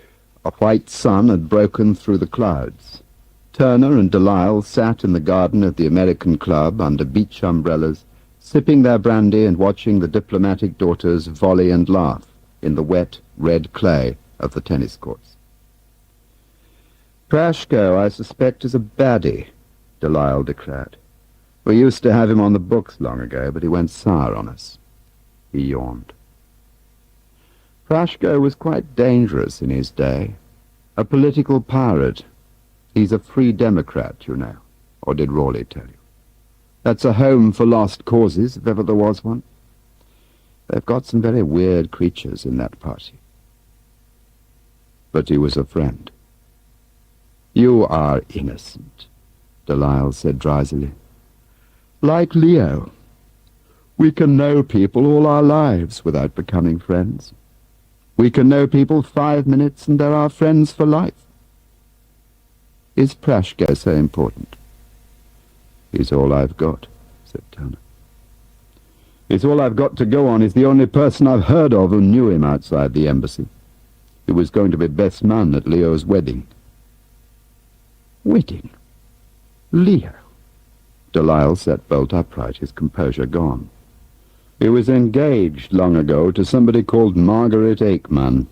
They seem to have known each other in Leo's pre-embassy days. Delisle fell back in apparent relief. If you're thinking of approaching Prashko, he said. I'm not, don't worry. That's one message I have got. He drank. But somebody tipped Leo off. Somebody did. You're going to advance a theory. I can hear it ticking. Well, here's something for your little notebook. What do you make of this? One gorgeous winter afternoon. I'd been to a boring conference, and it was 4:30. I'd nothing much to do, so I took myself for a drive up into the hills behind Godesberg. It was beautiful. Sun, frost, a bit of snow. And suddenly, there was Leo. Indisputably, unquestionably Leo, shrouded to the ears in Balkan black, with one of those dreadful Homburg hats they wear in the movement. He was standing at the edge of a football field, watching some kids kicking a ball and smoking one of those little cigars everyone complained about. Alone. All alone. I thought of stopping, but I didn't. He hadn't any car that I could see, and he was miles from anywhere, and suddenly I thought, no, don't stop, he's at church. He's looking for the childhood he never had. You were fond of him, weren't you? Delisle might have replied, but he was interrupted by an unexpected intruder. Hello? New flunky? The voice was slurred and gritty. As its owner was standing directly in the sun, Turner had to screw up his eyes in order to make him out at all. At length he discerned the gently swaying outline and the black, unkempt hair of the English journalist who had saluted them at lunch. He was pointing at Turner, but his question, to judge by the cast of his head, was addressed to Delisle. What is he? Pimp or spy? Which do you want to be, Alan? Delisle asked cheerfully, but Turner declined to answer. Alan Turner, Sam Allerton, he continued, quite unbothered. Sam represents a lot of newspapers, don't you, Sam? He's enormously powerful. Not that he cares for power, of course. Journalists never do. Allerton continued to stare at Turner. How long's he here for? Just visiting. I know what his visits are, said Allerton. He's a bloodhound.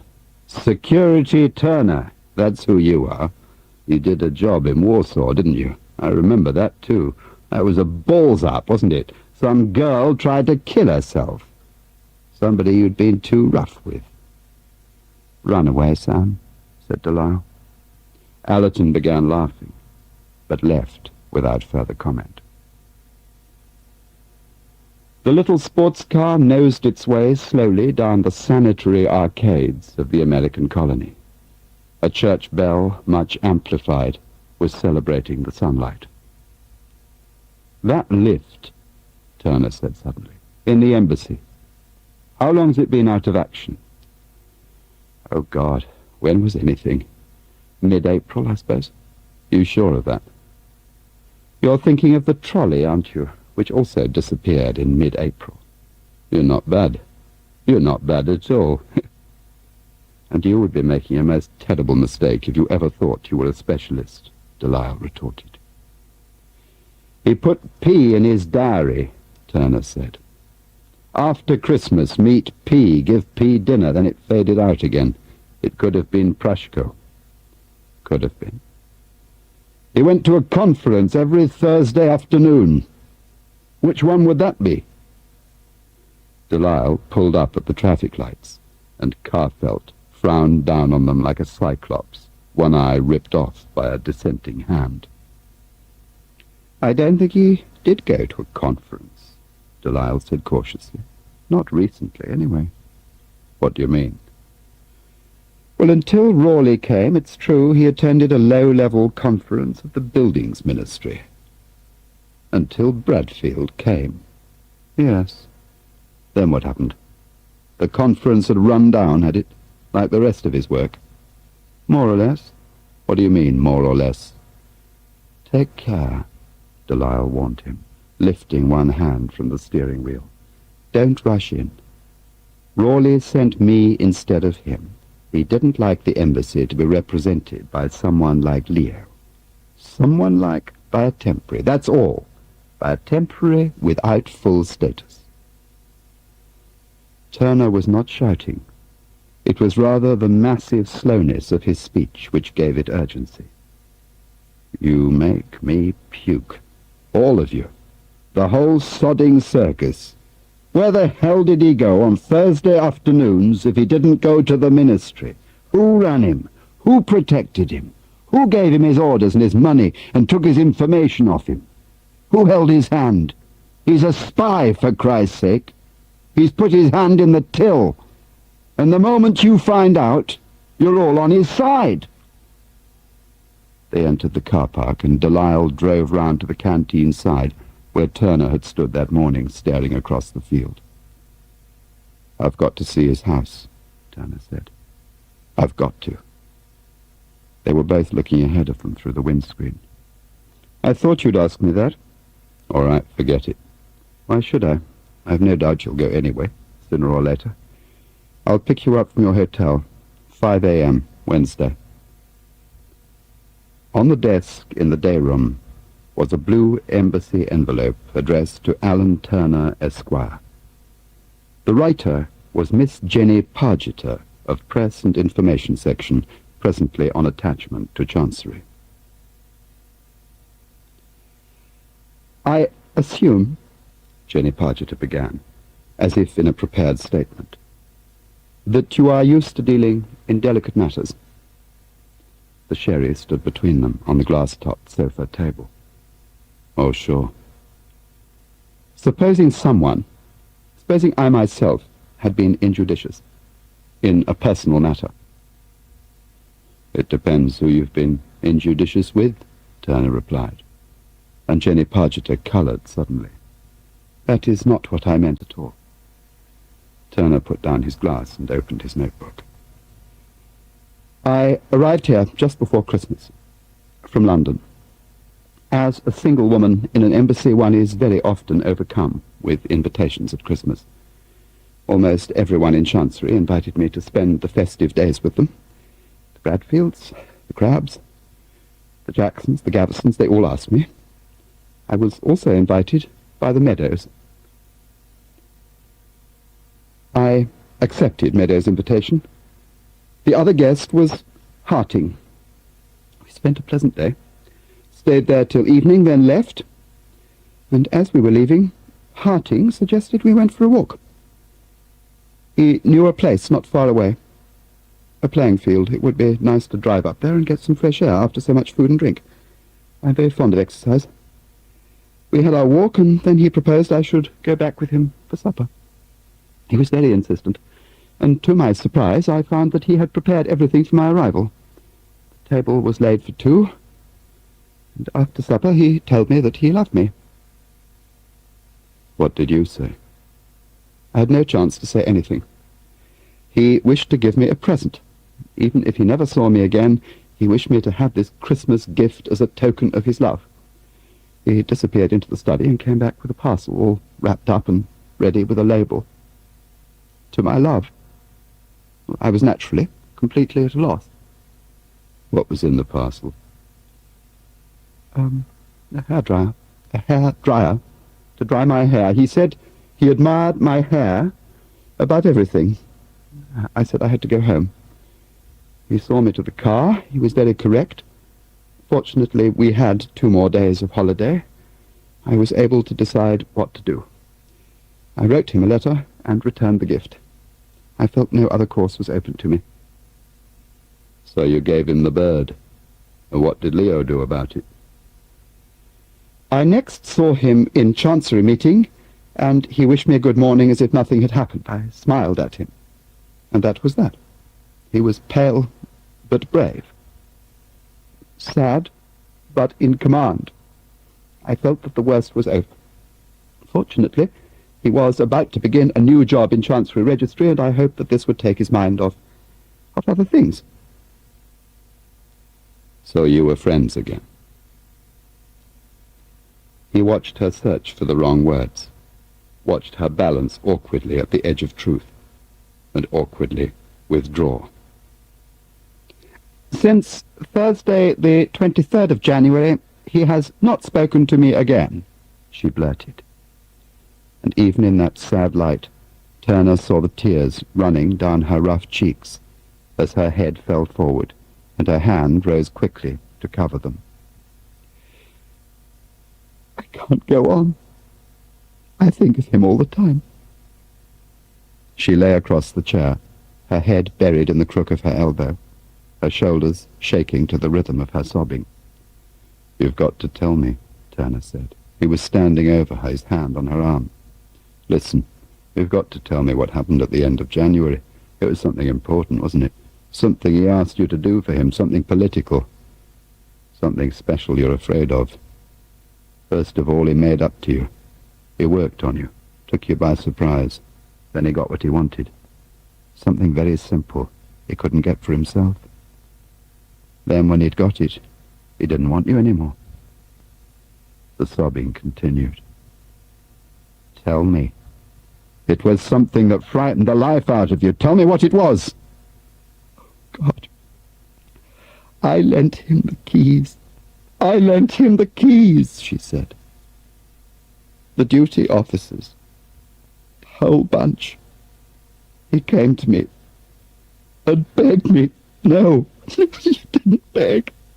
Not beg, no. She was sitting up, white in the face. Turner refilled her glass and put it back in her hand. He was so little.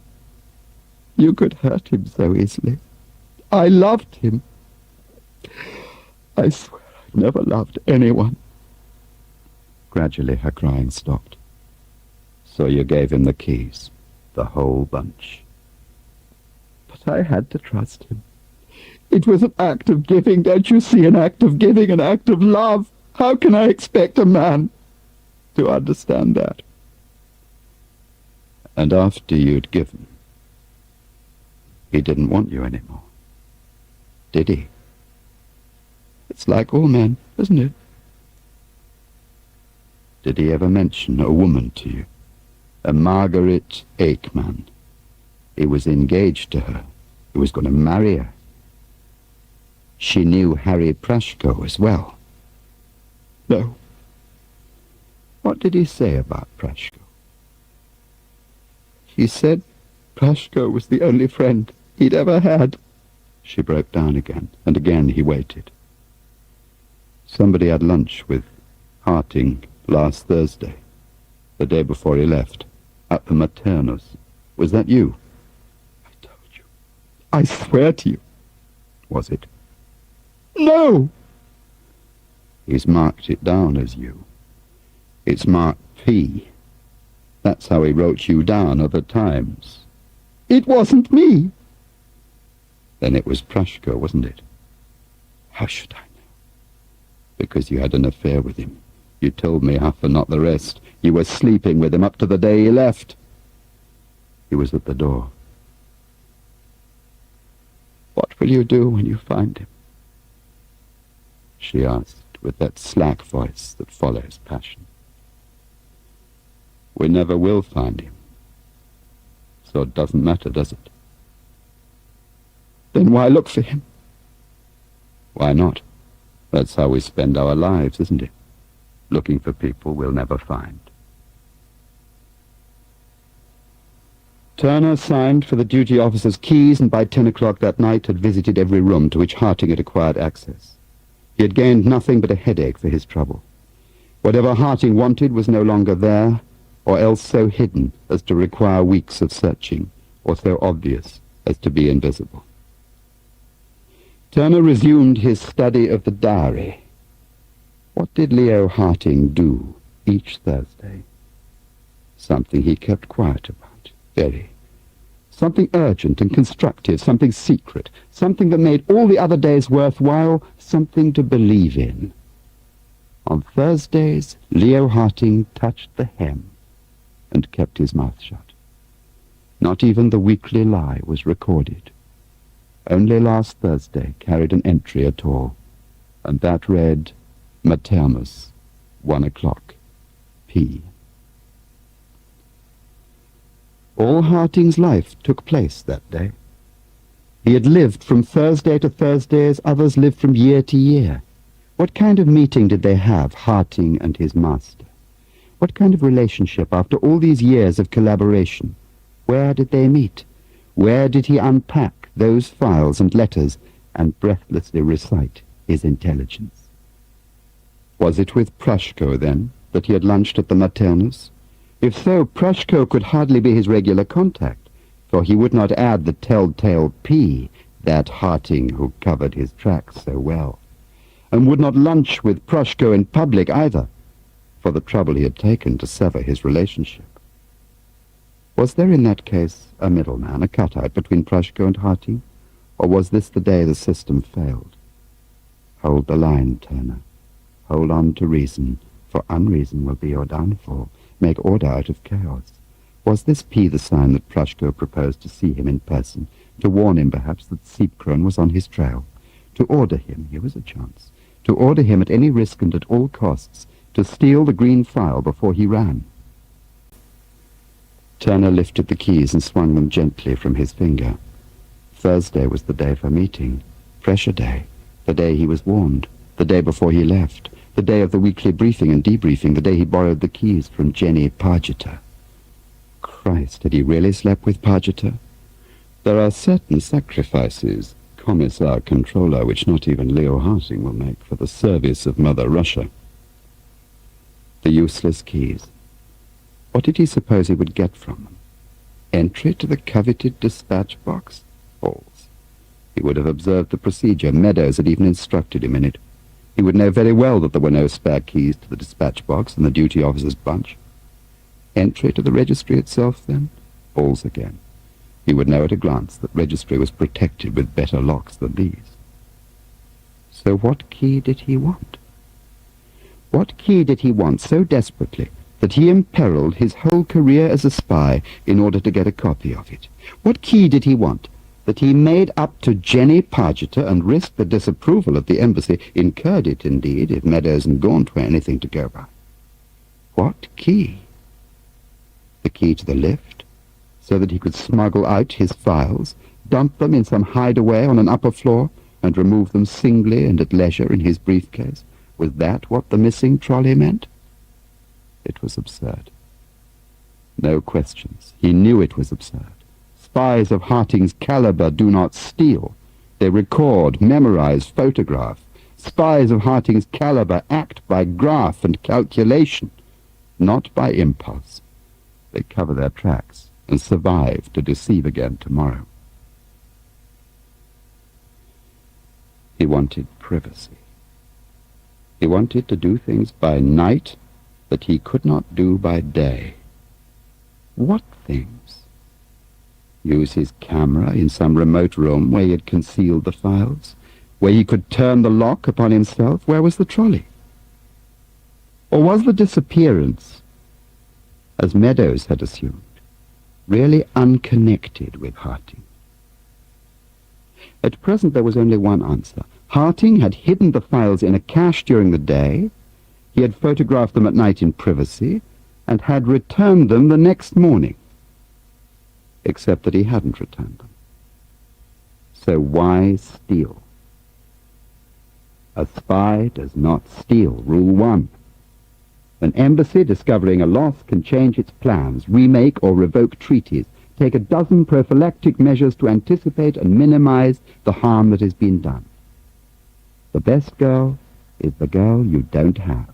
The most effective deceit is the deceit which is never discovered. Then why steal? The reason was already clear. Harting was under pressure. Calculated though his actions might be, they had all the marks of a man racing against time. So what was the hurry? What was the deadline? Either alone or as a result of Prushko's persuasion, Leo determines to betray. Prushko approaches him, the green file. Get the green file and our old cause will be served. Get the green file by decision day in Brussels.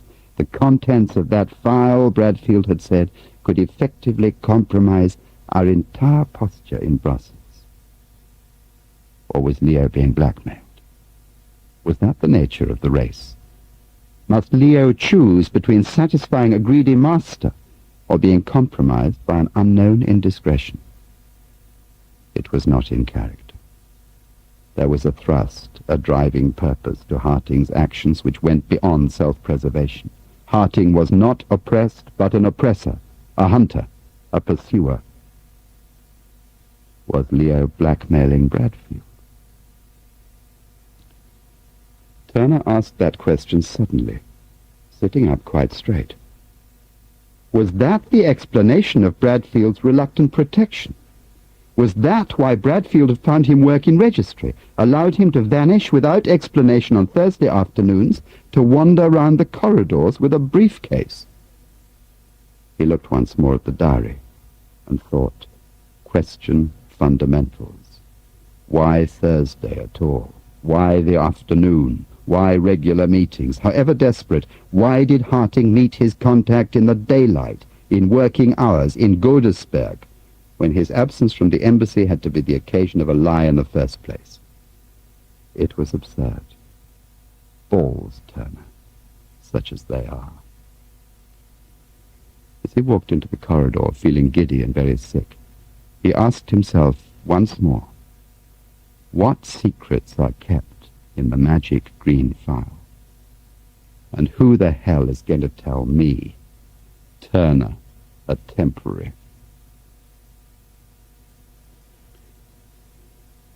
It was still dark when Peter Delisle collected Turner on Wednesday morning.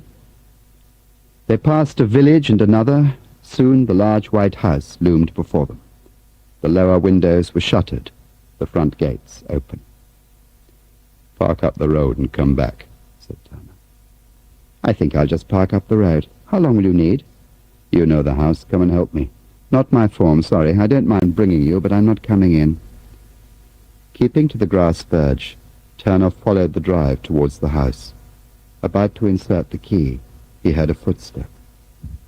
Unmistakably a footstep. Peter? He's changed his mind again, he thought. He's being soft-hearted. Peter! There was no answer. Turning the key, he pushed open the door hard, then stood still and listened again, while the faint aroma of stale cigar smoke rose lovingly to his nostrils. He waited, letting the room come to him out of the cold gloom. He walked slowly from room to room. The dining table was laid for two. Over it lay a thin layer of dust.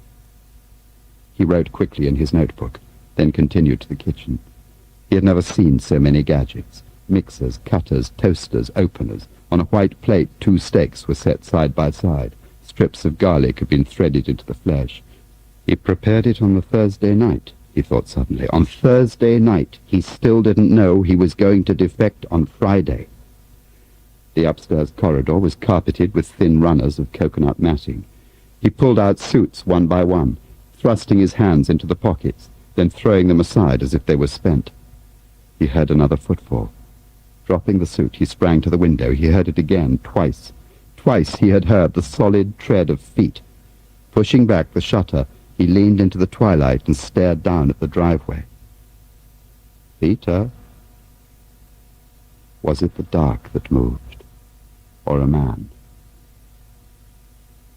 Peter? Nothing. No car, no guard. The neighboring houses lay still in the darkness. Above him, Chamberlain's Mountain woke slowly to the dawn. He closed the window. Turner worked faster now. He had come upon a suit of dark blue gabardine. Laying it on the bed, he felt in the pockets and drew out a brown envelope carefully folded upon itself. In it was a grey gunmetal key. Turner put it carefully between the pages of his notebook. In a drawer he found a box. It was a square, hard box by the feel of it, bound in a black silk handkerchief, wrapped like a parcel and pinned upon itself.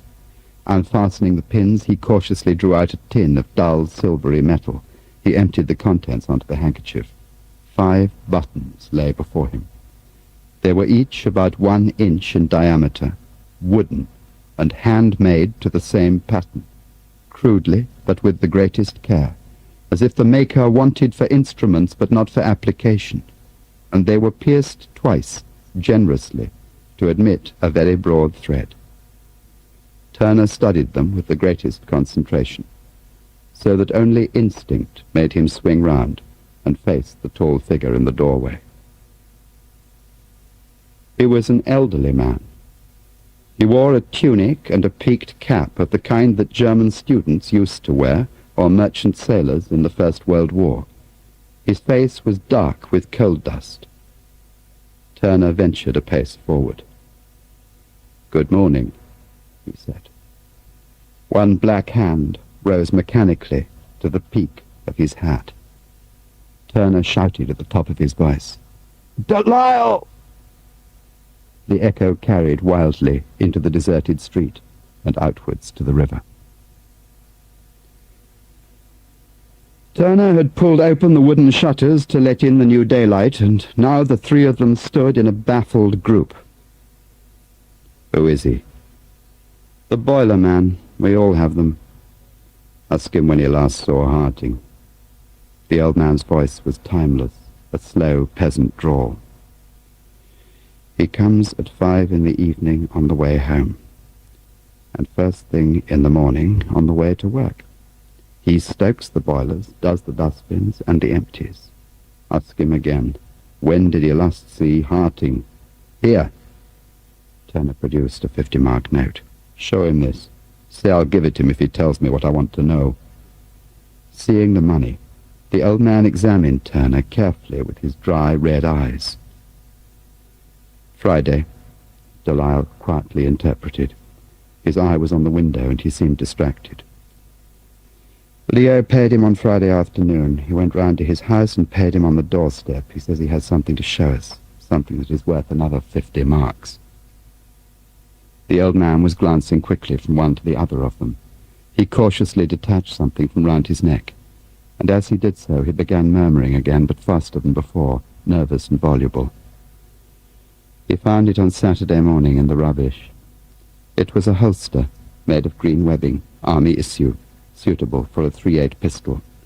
It had Harting Leo stenciled on the inside, and it was empty. "In the dustbin, right on top," said Delisle. But by then the cars had entered the drive, and the little room was filled with the double wail of a police horn and the double flash of a blue light. The door was flung open, and a young man in a leather coat held a pistol in his hand. The boiler man was crying, wailing, waiting to be hit, and the blue light was rolling like a light for dancing. "Do nothing," Delisle had said. "Obey no orders." He was talking to the boy in the leather coat, offering his red diplomatic card for examination. His voice was quiet but very firm, a negotiator's voice, neither flippant nor concessive, stiffened with authority and hinting at injured privilege. The green uniforms dispersed, the blue lights vanished, the vans drove away. Delisle had found 3 glasses and was pouring a little whiskey into each. The old man was whimpering. Turner had returned the buttons to their tin and put the tin in his pocket together with the holster. "He told you something else, about a woman. I heard him say Frau and Auto, something about a woman and a car." "Sorry, old boy," Delisle said coolly. "It's the Rhineland accent. Sometimes it simply defeats me. I'm chasing a ghost, a bloody shadow." "Your own," Delisle retorted, his voice rich with disgust. "Oh, sure, sure. I shall drive you back to the embassy. From then on you find your own transport." "Why the hell did you bring me if you're so squeamish?" Of course. What a bloody fool I am. I'm going to sleep. You were frightened I might find the green file. You thought you'd wait in the wings. Unsuitable for temporaries. Christ. Turner was standing in Bradfield's office. I've already spoken to Lumley. You go home tonight. I'd better go this afternoon, Turner suggested. He had not taken his eyes from Bradfield's face. I've ballsed it up, haven't I? Sorry about that. Sorry you're not satisfied with the service. I'll write and apologize. That's what Lumley likes me to do, a bread-and-butter letter, so I'll do that. I'll write. I seem to have been a bit of a Jonah. Best thing to do, really, chuck me out. Be a bit of a wrench for you, that will. You don't like getting rid of people, do you? Rather give them a contract. What's that supposed to mean? That's what I'm going to tell Lumley when I get back to the smoke.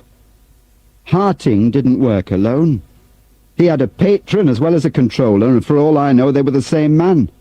And for all I bloody well know, Leo Harting was Rawley Bradfield's fancy boy, having a bit of public school vice on the side. Bradfield was standing up, his face contracted with anger. Tell Lumley what you like, but get out of here and don't ever come back. And it was then that Mickey Crabbe put his red, bubbling face round the door. Rawley, it's about, Leo. I've just seen him down at the railway station. Bloody well having a beer. Bradfield had no time to be surprised. Was he carrying anything? Did he have a briefcase with him? Anything that could hold papers? Didn't really see, Rawley, old boy. Sitting at a table, you see. Having a beer. Sorry. They stood in silence, all three, while Crabbe blinked from one face to the other. You did well, Bradfield muttered at last. All right, Crabbe. Thank you. Well, Turner shouted, he did bloody badly. Leo's not in quarantine. Why didn't he talk to him, drag him here by the neck, reason with him? He may be gone by now. That was our last chance. Did he have anyone with him? He pulled open the door and shouted. I said, did he have anyone with him? Come on! Bradfield did not move. For God's sake! I'm staying here. Crabbe has a car. Let him take you. He was sitting just there, Crabbe whispered. But by then Turner had flung open the glazed swing door and was standing inside the station restaurant, glaring through the cigarette smoke at each table in turn. A loudspeaker barked a message about changing at Cologne. Gone, Crabbe was saying. Sod's flown.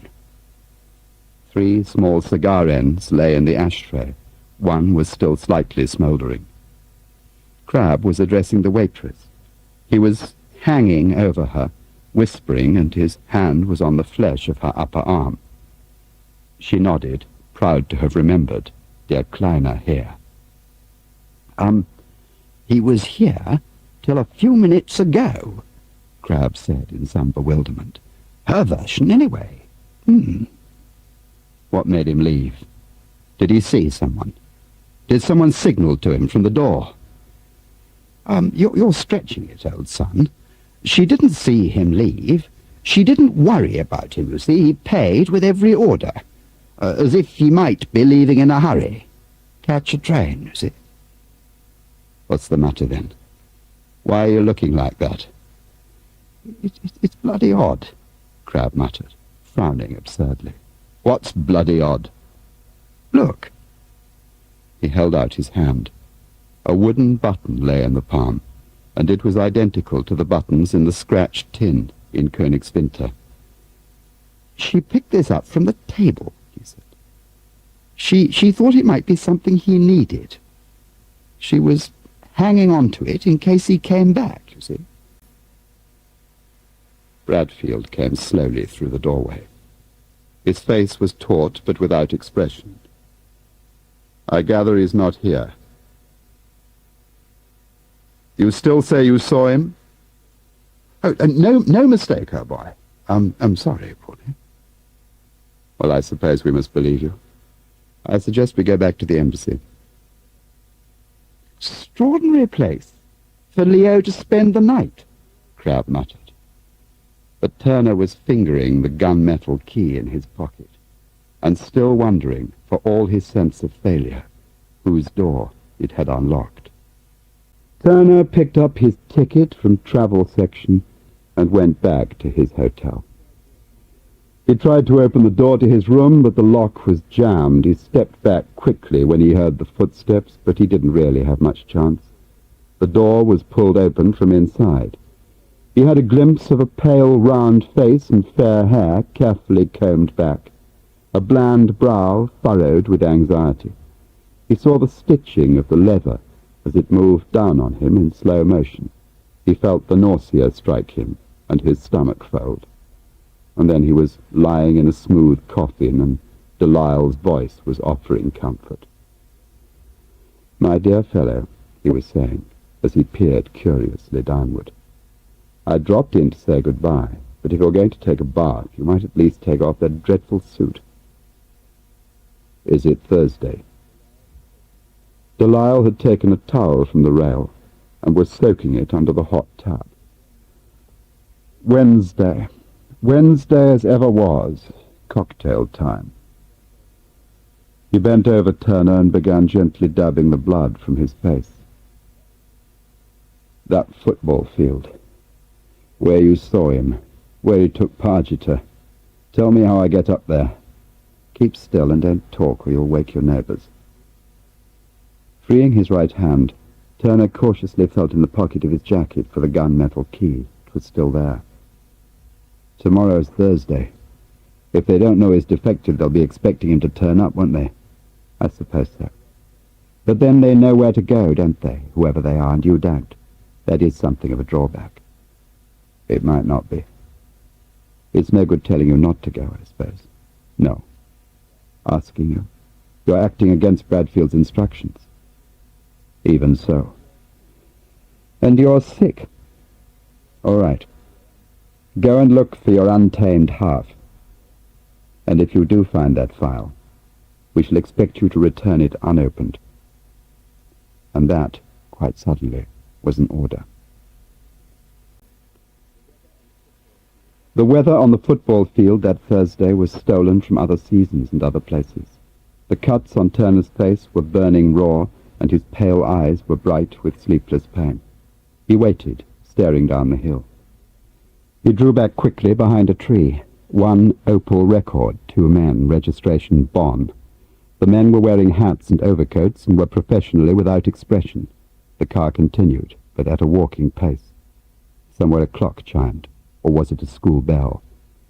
A little Citroën de Chevaux was wandering into sight.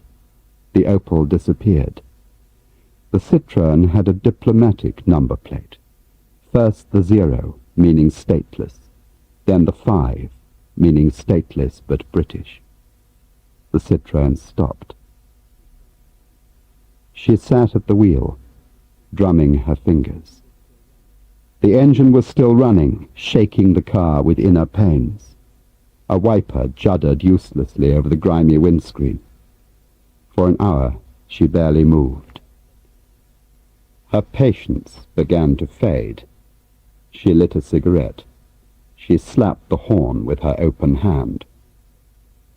Turner stepped heavily onto the path, grasped the handle, and pulled open the passenger door. "Waiting for someone?" he asked, and sat down beside her, closing the door quickly so that the light went out again. He switched off the wireless. "I thought you'd gone," she said hotly. "I thought my husband had got rid of you." Fear, anger, humiliation seized hold of her. "You've been spying on me all the time, crouching in the bushes like a detective. How dare you? You vulgar, bloody little man!" For the first time she saw the marks on his face by the interior light, and she drew her breath sharply. "Who did that?" "They'll do it to Leo if they find him first." She was leaning back in the seat, her eyes closed. He waited.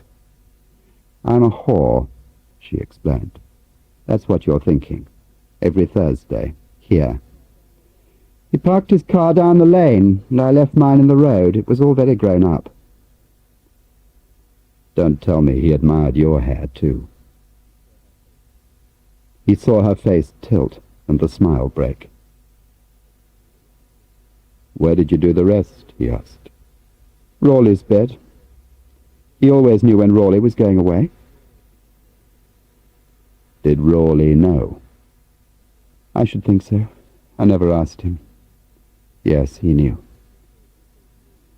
Because it was you made Rawley renew that contract, wasn't it? Last December. You worked on him. Yes, that was awful. That was quite awful, but it had to be done, she explained, as if she were referring to a higher cause of which they were both aware. Or he'd have sent Leo away. Leo never mentioned one Margaret Aikman to you, I suppose. He was going to marry her once, you know. She was the only woman he loved. He never loved anyone but me. But he didn't mention her. He did to other people, you see, everyone except you. She was his big love. I don't believe it, and I'll never believe it. Turner got out of the car and leaned in towards her. You're all right, aren't you? You've touched the hem. He loved you. The whole bloody world can go to war as long as you have your little boy. Yes, I've touched the hem. He was real with me. I made him real. He's real whatever he's doing now, and that was our time. And I'm not going to let you destroy it. You or anyone else. He found me. What else did he find? He found me. And whatever he found down there was the other part of coming alive. Down. Down where? Where did he go? Tell me. You know. What was it he said to you? She drove away, not looking back, quite slowly, into the evening and the small lights. The Opal drew out from nowhere, preparing to follow her. Turner let it pass. The embassy car park was full. The guard was doubled at the gate. Once more the ambassador's Rolls-Royce waited at the door like an ancient ship to bear him to the storm. As Turner ran up the steps, his raincoat flying behind him, he held the key ready in his hand. "Who's duty officer?" he snapped. "I thought you'd gone," said Gaunt. 7 o'clock yesterday, that's what... I want the keys!" Gaunt saw the cuts on Turner's face, and his eyes opened wide. "I've got them here, in the safe, but you can't have them, not without a signature. You know that very well." "I don't want them. I want you to count them, that's all. How many should there be?" 47. Gaunt unlocked the safe that was built into the corner and drew out the familiar bunch of bright-cut brass keys. He counted them once, and he counted them a second time. Well, 46, no doubt. When were they last counted? It isn't hardly possible to say. They've been going in and out for weeks. Turner pointed to the shining new grille that cut off the basement stairway. "How do I get down there?" "I told you. Bradfield has the key. It's a riot gate, see? Guards don't have the authority." "How do the cleaners get down there, then?" "What about the boiler men?" "Oh, the boiler room's separate access now ever since Bremen, see? They put grills down there as well. They can use the outside stairs, but they can't go no further than that, on account of being prevented." Gaunt was very scared. "There's a fire escape, a service lift." "Only the back staircase, but that's locked too, see? Locked." "And the keys?" "With Bradfield, same as for the lift." "Where does it lead from?" "Top floor." "Show me."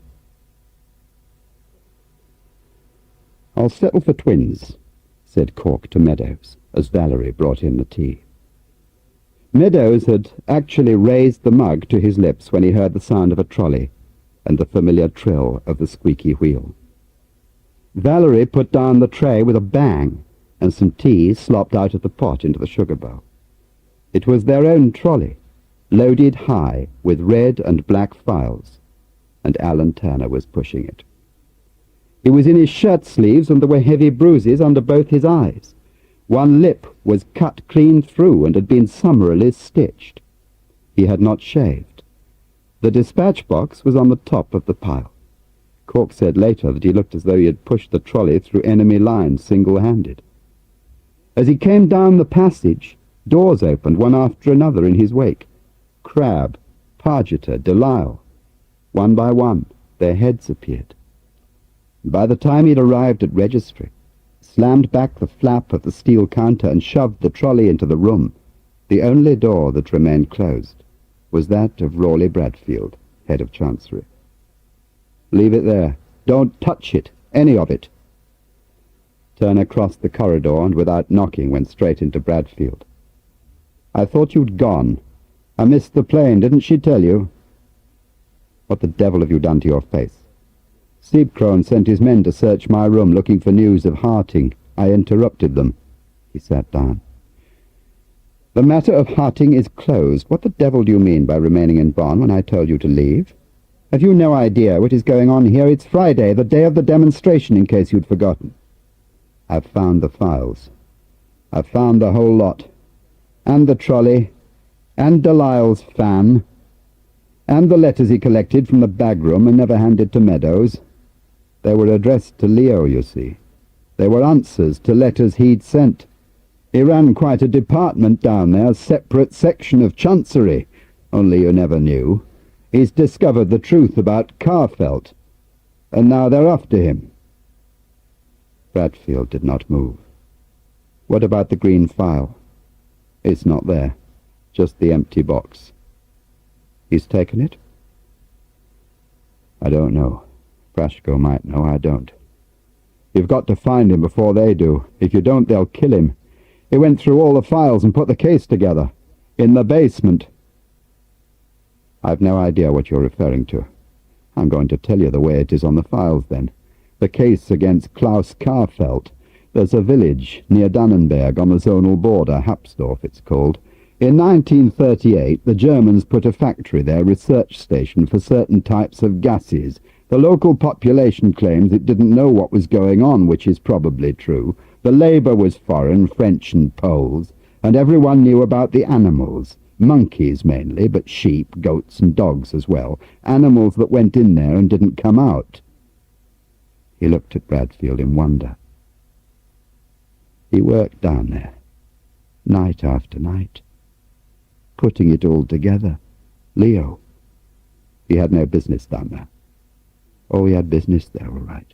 2 months before the end of the war, the factory was bombed by the British. At the time of the bombing, Klaus Carfelt was at home in Essen.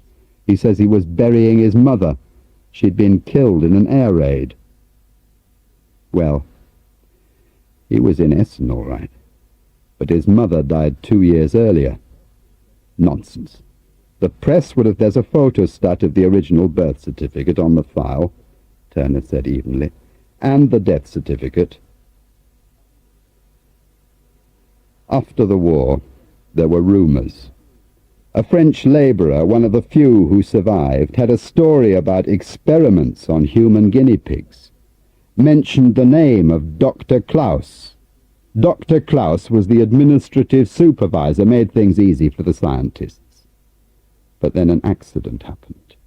A farmer near Hapsdorf bought a bit of waste land from the local council. By the time he'd dug it over, he'd unearthed 31 bodies of grown men.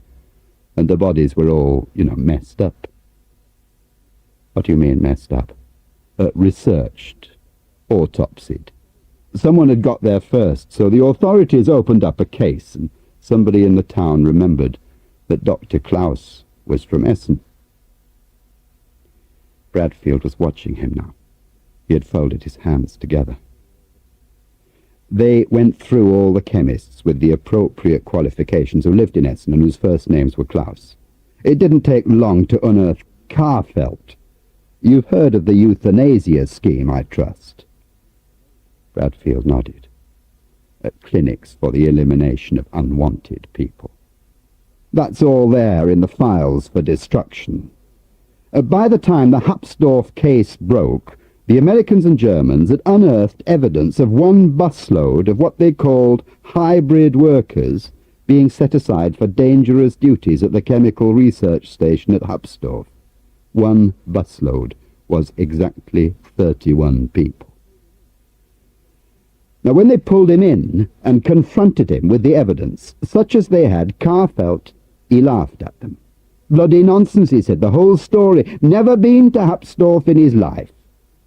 Find a live witness, he said. Find anybody. Well, they couldn't, could they? So the case never reached the courts. And this is the story that Harting was pursuing down there in the cellar. Oh, he'd pursued it 30 years before. Leo was the sergeant investigating. Him and Prashko. Leo arrested him, questioned him, attended the autopsies, looked for witnesses. The woman he nearly married, Margaret Aikman, she was in the unit as well, a clerical researcher. That was his life. And this word hybrid, it was a Nazi technical term for half-Jewish. I see. Also, he would have had a personal stake, wouldn't he? And Leo never forgot. Well, he couldn't.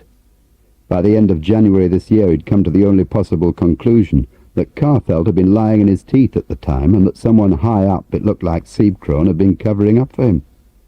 And Leo had the proof, you see. What proof? Last year, Carfeld decided to take a doctorate. He was a big fellow by then, was worth a fortune in the chemical industry, and was making fair headway in local politics in Essen, and he did want to be a doctor. They're like a doctorate here, in a chancellor. So he went back to school and wrote a learned thesis. He didn't do much research, and everybody was very impressed, especially his tutors. Wonderful, they said. Wonderful how he found the time. And it's a study of the effects of certain toxic gases on the human body. That is hardly conclusive. Well, it is, you see, because Carfeld based his whole analysis on the detailed examination of 31 fatal cases. Bradfield's eyes had closed. Don't worry, I mean, whatever he's done or hasn't done, Carfeld's in the clear. He's past the post. Bradfield stared at him. No one can prosecute him now, even with a confession signed by Carfeld himself. Of course, I was forgetting the statute of limitations. Then what did Harting intend doing? What was the purpose of all this inquiring? Oh, he had to know. He had to complete the case. It taunted him like a messed-up childhood or a life you can't come to terms with. He had to get it straight, and when he had, he wondered what to do next. Last Thursday he had lunch with Prashko. What the devil for? Probably to discuss what action they should take, or to get a legal opinion. Maybe he thought there was still a way of prosecuting. There is none? No. Well, thank God for that. Turner ignored him. Or perhaps he wanted to tell Prashko that the pace was getting too hot. Wanted to ask him for protection. So you really don't know why he chose this particular moment to run away? Or why he chose that one file to steal? Well, I assume Siebkron had been crowding him. Leo had the proof. Siebkron knew he did. And from then on, Leo was a marked man. He had a gun, Turner added. An old army pistol. He was frightened enough to take it with him. You'll find him, won't you? You'll go easy with him, Bradfield. He needs all the help he can get. So do we all. He isn't a communist, you see. He isn't a traitor. He thinks Carfeld's a threat to us. He's very simple. You can tell from the files. I know his kind of simplicity. He's our responsibility, after all. Oh, is he? You forget he has stolen a file. You seem to think, all of a sudden, that you can see into his heart. Why did he steal it? What was in that file, Bradfield? But Bradfield was already pushing his way to the door. It was a cold, grey morning still, but the earth was lit with the clarity that follows rain. They drove very slowly, with the windows right down. Ahead of them rose the Bundestag. Police were everywhere. Seldom could a seat of democracy have been so well protected from its Democrats. The television crew was setting up its arc lights. The grey crowd obediently waited. "I'll park down by the river," Bradfield said. "God knows what it will be like by the time we come out." "What's going on?" "The debate. Amendment to the emergency legislation." "I thought they'd finished all that long ago." "In this place nothing is resolved." Along the embankment, as far as they could see on either side, grey detachments waited passively like unarmed soldiers. They stood in perfect silence, waiting for the order to protest. Side by side, Turner and Bradfield walked slowly back, the latter ahead, stiff-backed. At the door, the guard objected to Turner, and Bradfield argued with him shortly. The lobby was dreadfully warm and smelled of cigars. It was filled with the ringside murmur of dispute. They descended the steps to the restaurant. Before anything else, Turner saw the cigar. It was very small, and lay in the corner of his mouth like a black thermometer, and he knew it was also Dutch, and that Leo had been providing them for nothing.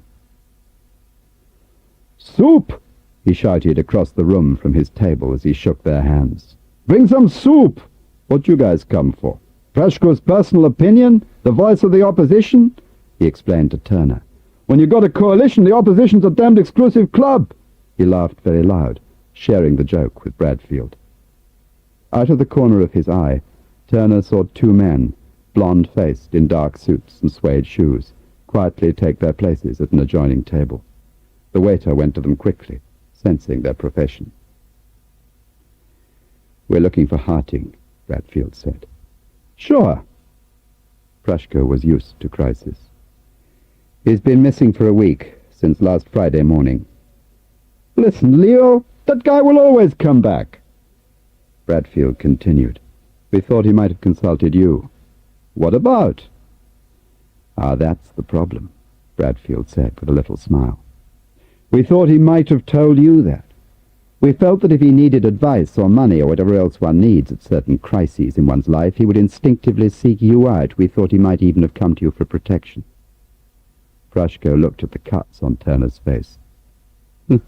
"Protection?" "We haven't very much time." Bradfield was leaning forward and speaking very quickly. Prashko waited. "If you can help us to find him without fuss, if you know where he is and can reason with him, if there's anything you can do for the sake of an old friendship, I will undertake to be very gentle with him and very discreet. I will keep your name out of it, and anyone else's as well. We must find him before they do."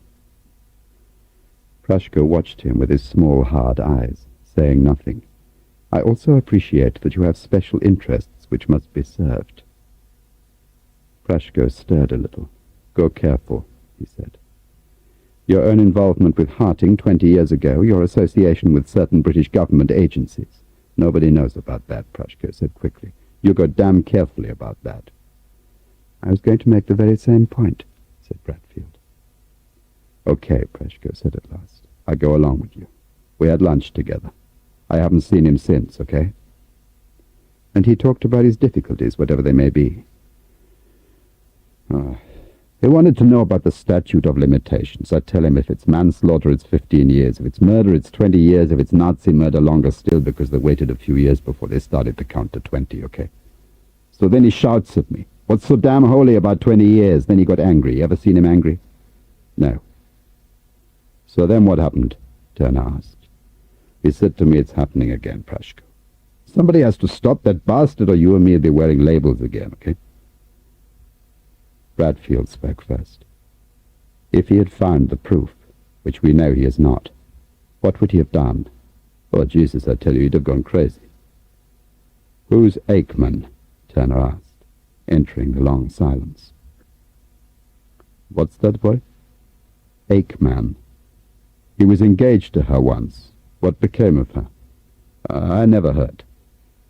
From their corner still, the clean faces watched without expression. 4 pale hands lay on the table like weapons put to rest. "You betrayed him," Turner said. "You put Siebkrone onto him. He told you the lot and you warned Siebkrone because you're climbing onto the bandwagon too." "Be quiet," said Bradfield. "Be quiet." "He's crazy," Prashko whispered to them both. "Don't you realize he's crazy?" You didn't see him back in those days. You never saw him back with Carfeld in the cellar. You think they worked you over? Carfeld couldn't even speak. Prashko's eyes were screwed up very tight. After we saw those bodies in the field, they were tied together before they were gassed, Leo went crazy. I said to him, listen, it's not your fault. It's not your fault. You survived. Did he show you the buttons, maybe? The money from the camp? You never saw that either, did you? He's a monk. He's a crazy monk who won't forget. Sure, I told Siebkron. You're a clever boy. But you got to learn to forget as well. Christ, if the British can't, who can? As they left the restaurant, they encountered Sam Allerton. "Have you heard what they're saying?" he asked. "What who is saying?" "Old Bono, boy. You know what happened at Hanover? You know why they rioted? Somebody shot at Carfeld. In the middle of the music, shot at him from the window of the library. Some friend of the woman librarian, Eich. She worked for the British in Berlin. She was an emigre, changed her name to Eich. Afterwards she told it all to Siebkron before she died." The crowd in the lobby swept them outwards into the fresh air. "Listen, Bradfield. They found a bullet from an English pistol. You see what the rumor is? The Brits are assassinating Carfeld." Along the embankment, the motionless columns waited patiently. They stood on the bank, side by side. The palest mist, like breath upon a glass, drew in the brown horizons. "Carfeld is hidden until tonight," Bradfield said. "Siebkron has seen to that. They'll expect him to try again this evening, and he will. Make Siebkron cancel the rally. If it were in my power, I would. If it were in Siebkron's power, he would." He indicated the columns. "It's too late." Turner stared at him. "What's the bargain with Siebkron? What's the small print, Bradfield?" "There is no bargain.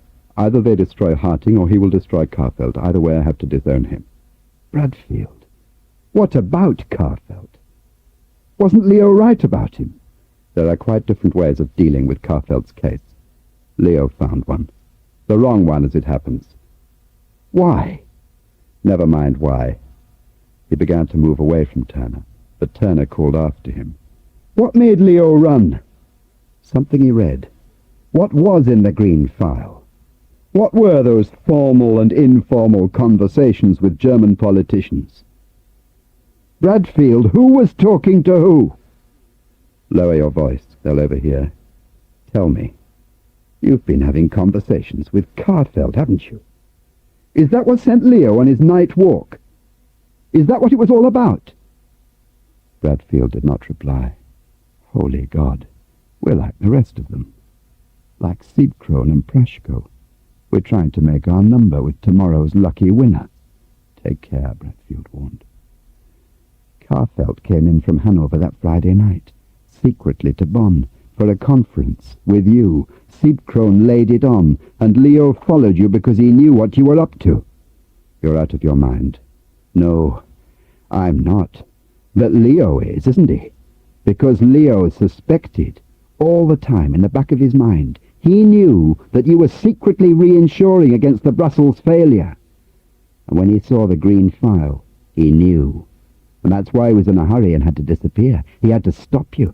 He had to stop Carfeld before it was too late." "You've got to get the green file back, haven't you? Because you signed the minutes to those meetings, didn't you, Bradfield? He took the green file for proof. It was a document of the highest secrecy. He could go to prison for years for that alone. But he never will, because you want the file returned, not the man." It must have made Siebkron's blood run cold when he found out that the British Embassy had been sending out letters asking about Carfeld. Maybe the Brits are sizing up to blackmail Carfeld on the side, he thought. And that's not all. After Hanover, it looks like we're trying to assassinate him as well.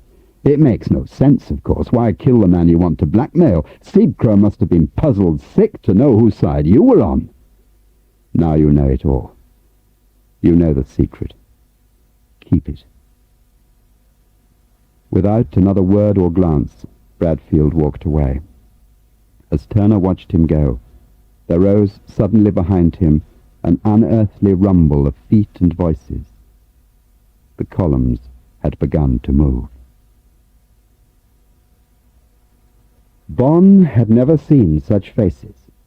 The old and the young, the lost and the found, the fed and the hungry, the clever, the dull, the governed and the ungoverned, all the children of the Republic, it seemed, had risen in a single legion to march upon her little bastions. Burnham Wood had come to Dunsinane. Turner was looking everywhere, into every face and every window, every shop, corner and alley, looking for a face he had never seen, and still they came, more of them, cramming the mouths of the darkening alleys, craning their necks for a sight of the speaker's stand, searching for a leader, faceless men searching for one face. Music, Turner remembered. In Hanover, he tried when the music was loudest. The music is supposed to drown the shot. He remembered the hairdryers, too, and thought, he's not a man to vary the technique. If it worked before, it will work again. That's the German in him.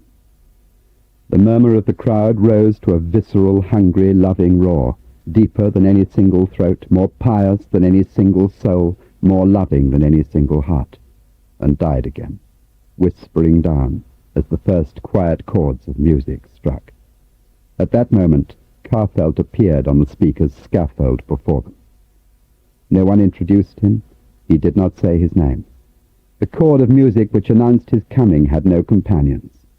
It was so softly, unobtrusively done, that to Turner it seemed that the whole massive gathering actually inclined its ear in order to save Carfelt the pain of raising his voice. Afterwards, Turner could not say how much he had understood, nor how he had understood so much of the address. Directly across the square, assembled in an unlit side street, a silent concourse of men waited. They carried banners that were not quite black in the twilight, and there stood before them, Turner was certain, the remnants of a military band. At its head stood a solitary figure. His arm, raised like a conductor's, held them motionless. "Hurrah for democracy," Carfelt was now saying. "Democracy is like Christ. There is nothing you cannot do in the name of democracy." Frashko, Turner said quietly to himself. Frashko wrote that for him. "Democracy is to run a colonial empire, to fight in Vietnam and to attack Cuba. Democracy is to visit your conscience on the Germans. Democracy is to know that whatever you do, you will never, never be as bad as the Germans." He had raised his voice to give the sign the band expected.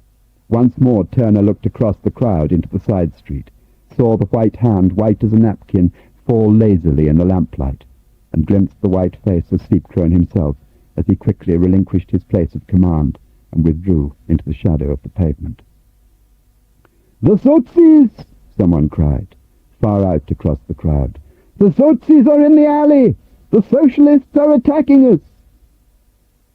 "It's a diversion," Turner told himself. Sleepcrone's staging a diversion to lure him out, to make Leo chance his hand. And here's the music to drown the shot. And sure enough, the music began. The little band was advancing into the square. It could not have been more than 20 strong, and the army that marched in its wake was ragged and undecided. But now their music was everywhere, a socialist terror magnified by Sleepcrone's loudspeakers. The scaffold was empty and Carfelt had gone, but the socialists were still marching for Marx, for Jewry and war. The music had risen to a single note, a raucous, crude, deafening roar, a call to battle and a call to anger.